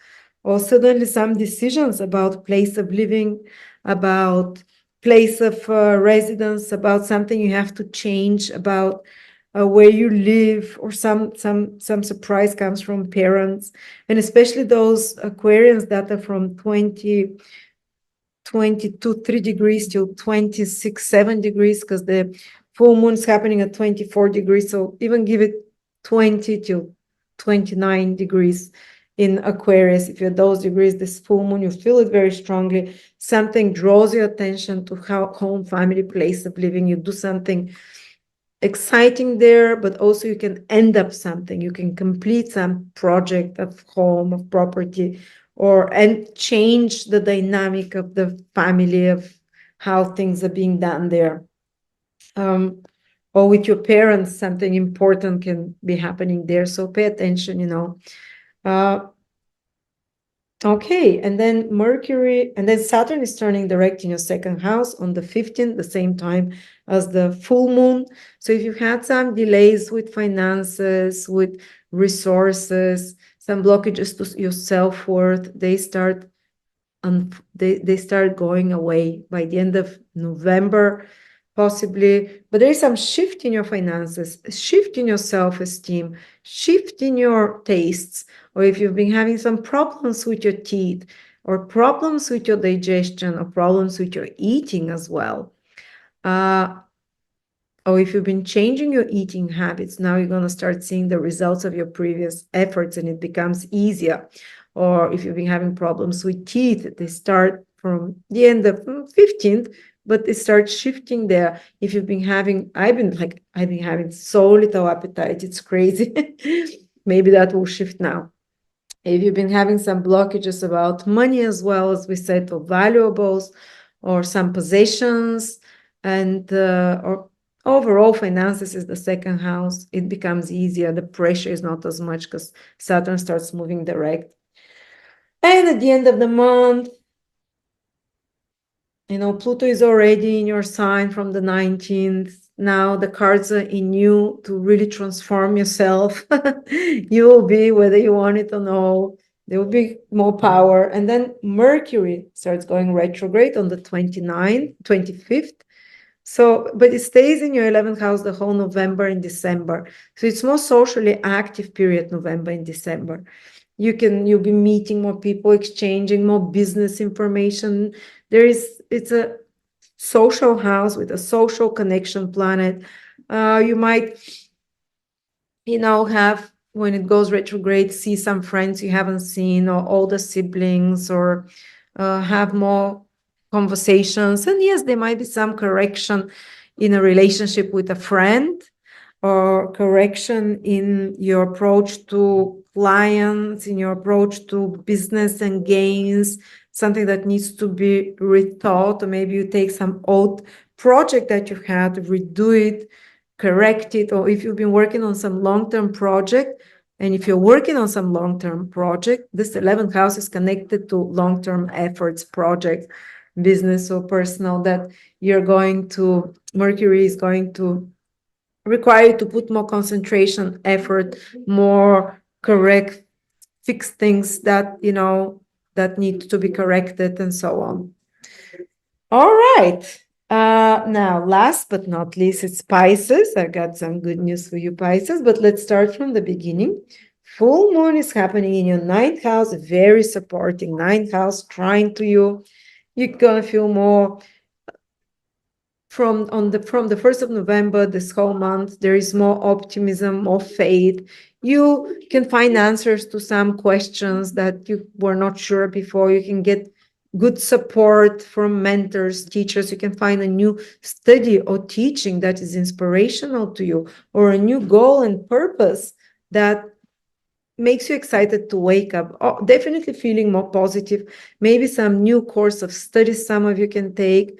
And if you anything on 9th house is some trip that you can take to faraway place or to another country, or it can activate for you the desire to study, to travel, to plan your future. And if you want to plan your future, because 9th house is about planning the future, what you want to do, who you want to be, what aligns to your beliefs, what aligns to your vision of the future. They can be renewal of such topics. They're very positive topics, and my 2025 video horoscopes can help you with that, because they lay out for you not just 2025, but the till the end of the decade. These will be videos you'll be coming back over and over and over. So check them out. But yes, maybe start studying something, or maybe there is some developments or in connection to education or teaching project as well. There is more luck around you. There is answer to questions that you need. Definitely more optimistic time and ability where you can see from a higher perspective. And your intuition is strong as well. And whatever new activities you start now, Pisces, the first 15 days of November, they'll be long lasting, because Saturn is trining there. And it's not only 9th house activities for you to start, because this full moon is trining you as well. So for other new beginnings possible, it will be more, they'll be long lasting for you. Then we have Mars opposition Pluto, the first 4 days from your 5th house and the 11th house. There can be some power struggles in social environment, for example, and not necessarily, actually, it's making good aspects to you. So I don't see this Pluto-Mars opposition, but if you see people are clashing more, if you see people are more triggered the first, even the whole November, because Mars keeps the opposition to Pluto for 2 months within 4 or 5 degrees, just people will be more triggered, more sensitive, more ready to fight, to battle. And for you, this mostly is in this 11 and 12, the 12th in November and December, the 6th and the 12th house. You might be asked to sort out November and December in particular, something with your health, because 6th house is related to health, and Mars there being for 2 months and going retrograde at the beginning of December. You will be asked, some of you, especially if there's some health problems that comes up, which is martial in nature, which can be acute or inflammatory or pains, sudden, you'll be asked to change something about your lifestyle and health habits. So I've seen people when Mars is for a few months longer, when it goes retrograde and direct in the 6th house, that over those 6-7 months ahead, for you it's like the next 6 months, you can transform your diet, you can transform your health routine in some way, correct it, change it, your health exercises, and something about your habits. And Pluto is in the 12th house, where it can help you, opposing Mars for 2 months starting from November. Self-sabotaging behaviors, unhealthy habits, addictions, and Mars really can get to work to get those things done. Plus 6th house is work environment. You might be changing something in your work environment or something with your work with Mars retrograde there. But might take 4 or 5 months, so you might take on some project that requires extra efforts, extra something fixing, correcting, that might prolong itself a bit longer than you expect, but you might come up with really great results at the end. And because Mars and aspecting Mars here gives you concentrated energy towards your work, towards your duties, to put order, to organize, to clean up, to the next 2 months especially strong, to clean up first your diet or your healthy routines, but also your environment around you. But also there might be some changes. Say in the office, they say we're gonna use different software, and you're used to something, and now you have to, and it throws off your routines, but that you're gonna feel it more towards December rather than now. Okay. Then the other big event is that on the 15th, Saturn, maybe this is the one that's most important for you, Pisces, Saturn turns direct in your sign. And it turns direct right at 12 degrees Pisces. And those Pisces that are around 8, 9, 10, 11, 12, 13, 14, 15 degrees, they might have been feeling pressure, because Saturn stays the whole November at the same degree.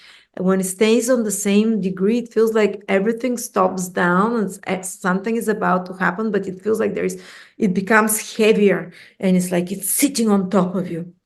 Those middle degrees of Pisces, they might have felt more pressure than other times in October, and now in November it still feels heavy because Saturn is on this 12th degree, but from the 15th of November Saturn starts moving forward, but it doesn't move out of this 12th degree till December. So there is a turnaround, change in the winds of how things are, some difficult situation in your life, some pressure, something, some responsibility, duty, something that has been hard on you, something that has been maybe demanding a lot of your discipline, a lot of your focus, or maybe might have felt overwhelming for you, or some blockage. It starts moving. It starts shifting. It's not going to be as heavy. The pressure starts getting released. But those 10, 11, 12, 12, 13, 14 degrees, still they feel it in November. But the difficult situation is turning around, or if they've been putting some efforts to discipline themselves or to build something, because Saturn is a builder and a discipliner, to control themselves, something, Saturn turning direct, maybe towards the end of November, you'd feel it more and more. You start seeing the results of those previous efforts, and things they're not so blocked, they're not so stuck, they start moving forward now. So good news for you, Pisces. Release of the pressure. And as I said, new moon in Scorpio is helping raise the vibration to see things more optimistically, to find new opportunities. Ninth house is new opportunities to see things from a high perspective, to feel healthier. The sun is trining you, more vigorous as well. You need that because Saturn is the opposite of the sun. It drags you down sometimes, but it's necessary. And on the same day, we have a full moon in your third house. Sorry, on the 15th, when Saturn turns direct, there is a full moon in your third house. So there might be some surprising news. It's with Uranus, this full moon. Exactly. Uranus, third house, information, surprise, something around those middle of the month in the next 2 weeks as well. You can hear from someone unexpectedly. Something important can happen with siblings, relatives, neighbors, or in your social circle, or with teammates. You might be completing some projects that you've worked in with a team, a small team, or completing some written project, or anything third house. Third house is to do with the internet, with contracts, with writing, with speaking, with sales. So there might be something that you're completing there. Or you just hear from someone and your plans are a bit thrown out, because third house is also a house where it's your everyday reality. But something exciting happens there. Or you can be good time to go public with a media message, because Uranus rules media, so does third house. But there is a bit of danger because this eclipse is with Uranus, which is explosive, on the star Algol, which is explosive. So some kind of confrontation with others verbally, just those types of people, third house people that we talked about, something happening with them in your life. But usually full moon, only because it's with this more dangerous star Algol, it's that the star of losing one's head. You can lose your head in communications or something. So you have to be a bit more careful. But otherwise, you can complete some project here. You can learn something. You can, have some trip as well. Third house is short trips, meet with relatives and whatever, and friends. Pluto leaves your 11th house on the 19th, enters your 12th house. You're not going to feel that much. It's away from you, but for the next 18 years, it's going to work on your 12th house to really clean you up from unhealthy habits. These are self-sabotaging behaviors, addictions. And I had Pluto for 16 years there. I can tell you, I struggled with a lot of those, but I've conquered almost all of them. And it happens organically, because it's a long transit.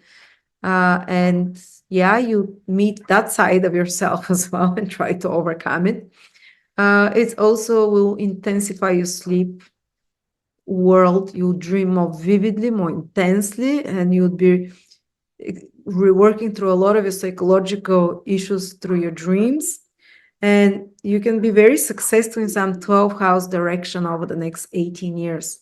Psychological, spiritual, counseling others, seeing to the depths of the soul, film directors, people that are behind the scenes in some sort but pull the strings, or someone who is in healing in hospitals, in more spiritual fields or more artistic fields as well. Some of you Pisces might be called really to put a lot of focus and development, because Pluto is willpower concentrated into this 12th house. And my business, spiritual business, I developed it with Pluto in the 12th house.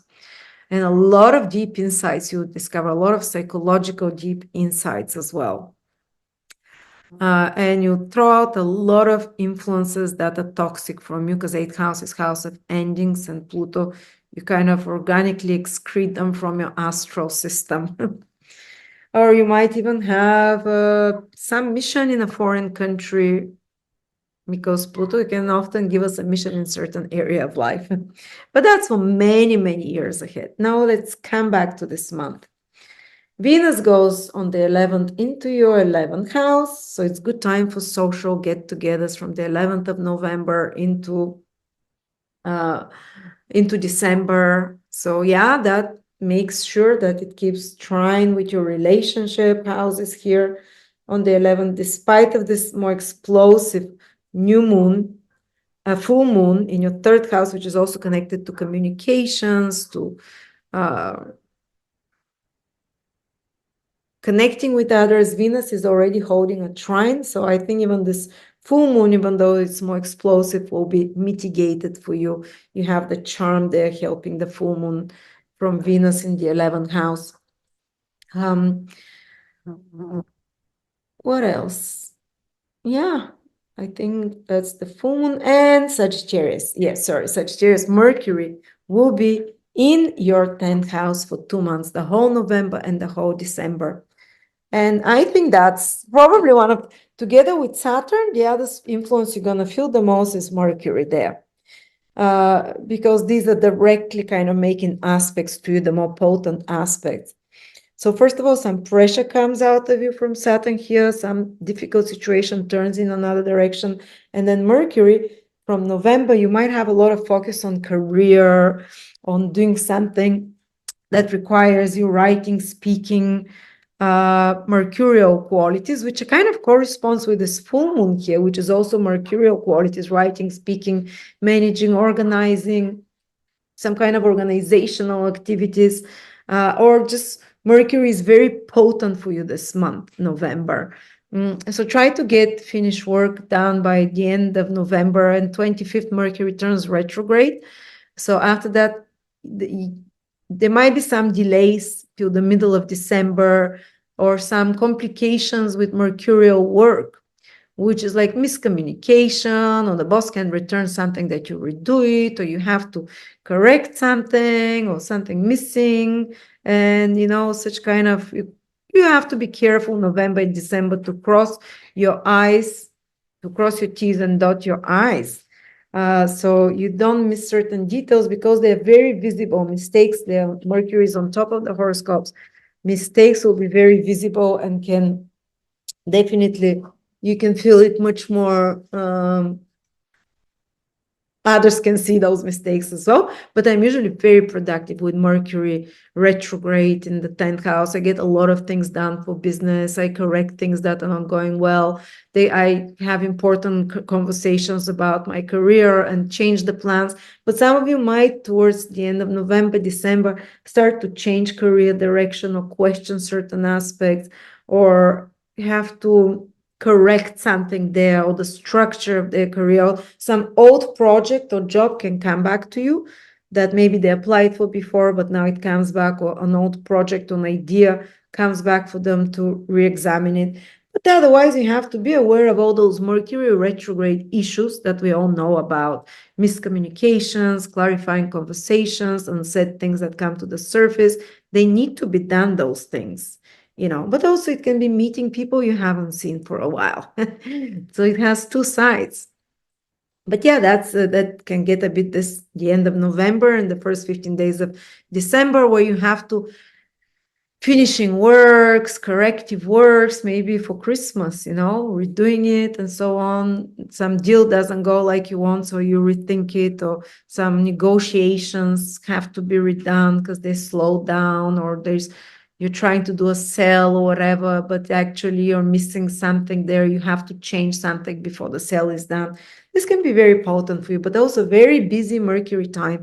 Anyone in Mercurial career where you have to communicate, to use media, to write, to correspondence, to have meetings, to write reports, to analyze, to think, to use the skills, very useful time. Despite of the retrograde, actually the retrograde makes you perfect things, makes you make more effort, and because Mercury will be square Saturn in December and in November, it will show you mistakes, and it will show you that even if it slows the things, that there is better ways for this to be done. And there might be some conversations with bosses, authority figures, some important decisions there that are happening as well. All right. Woo! Thank you very much. And may you be blessed. I love you all.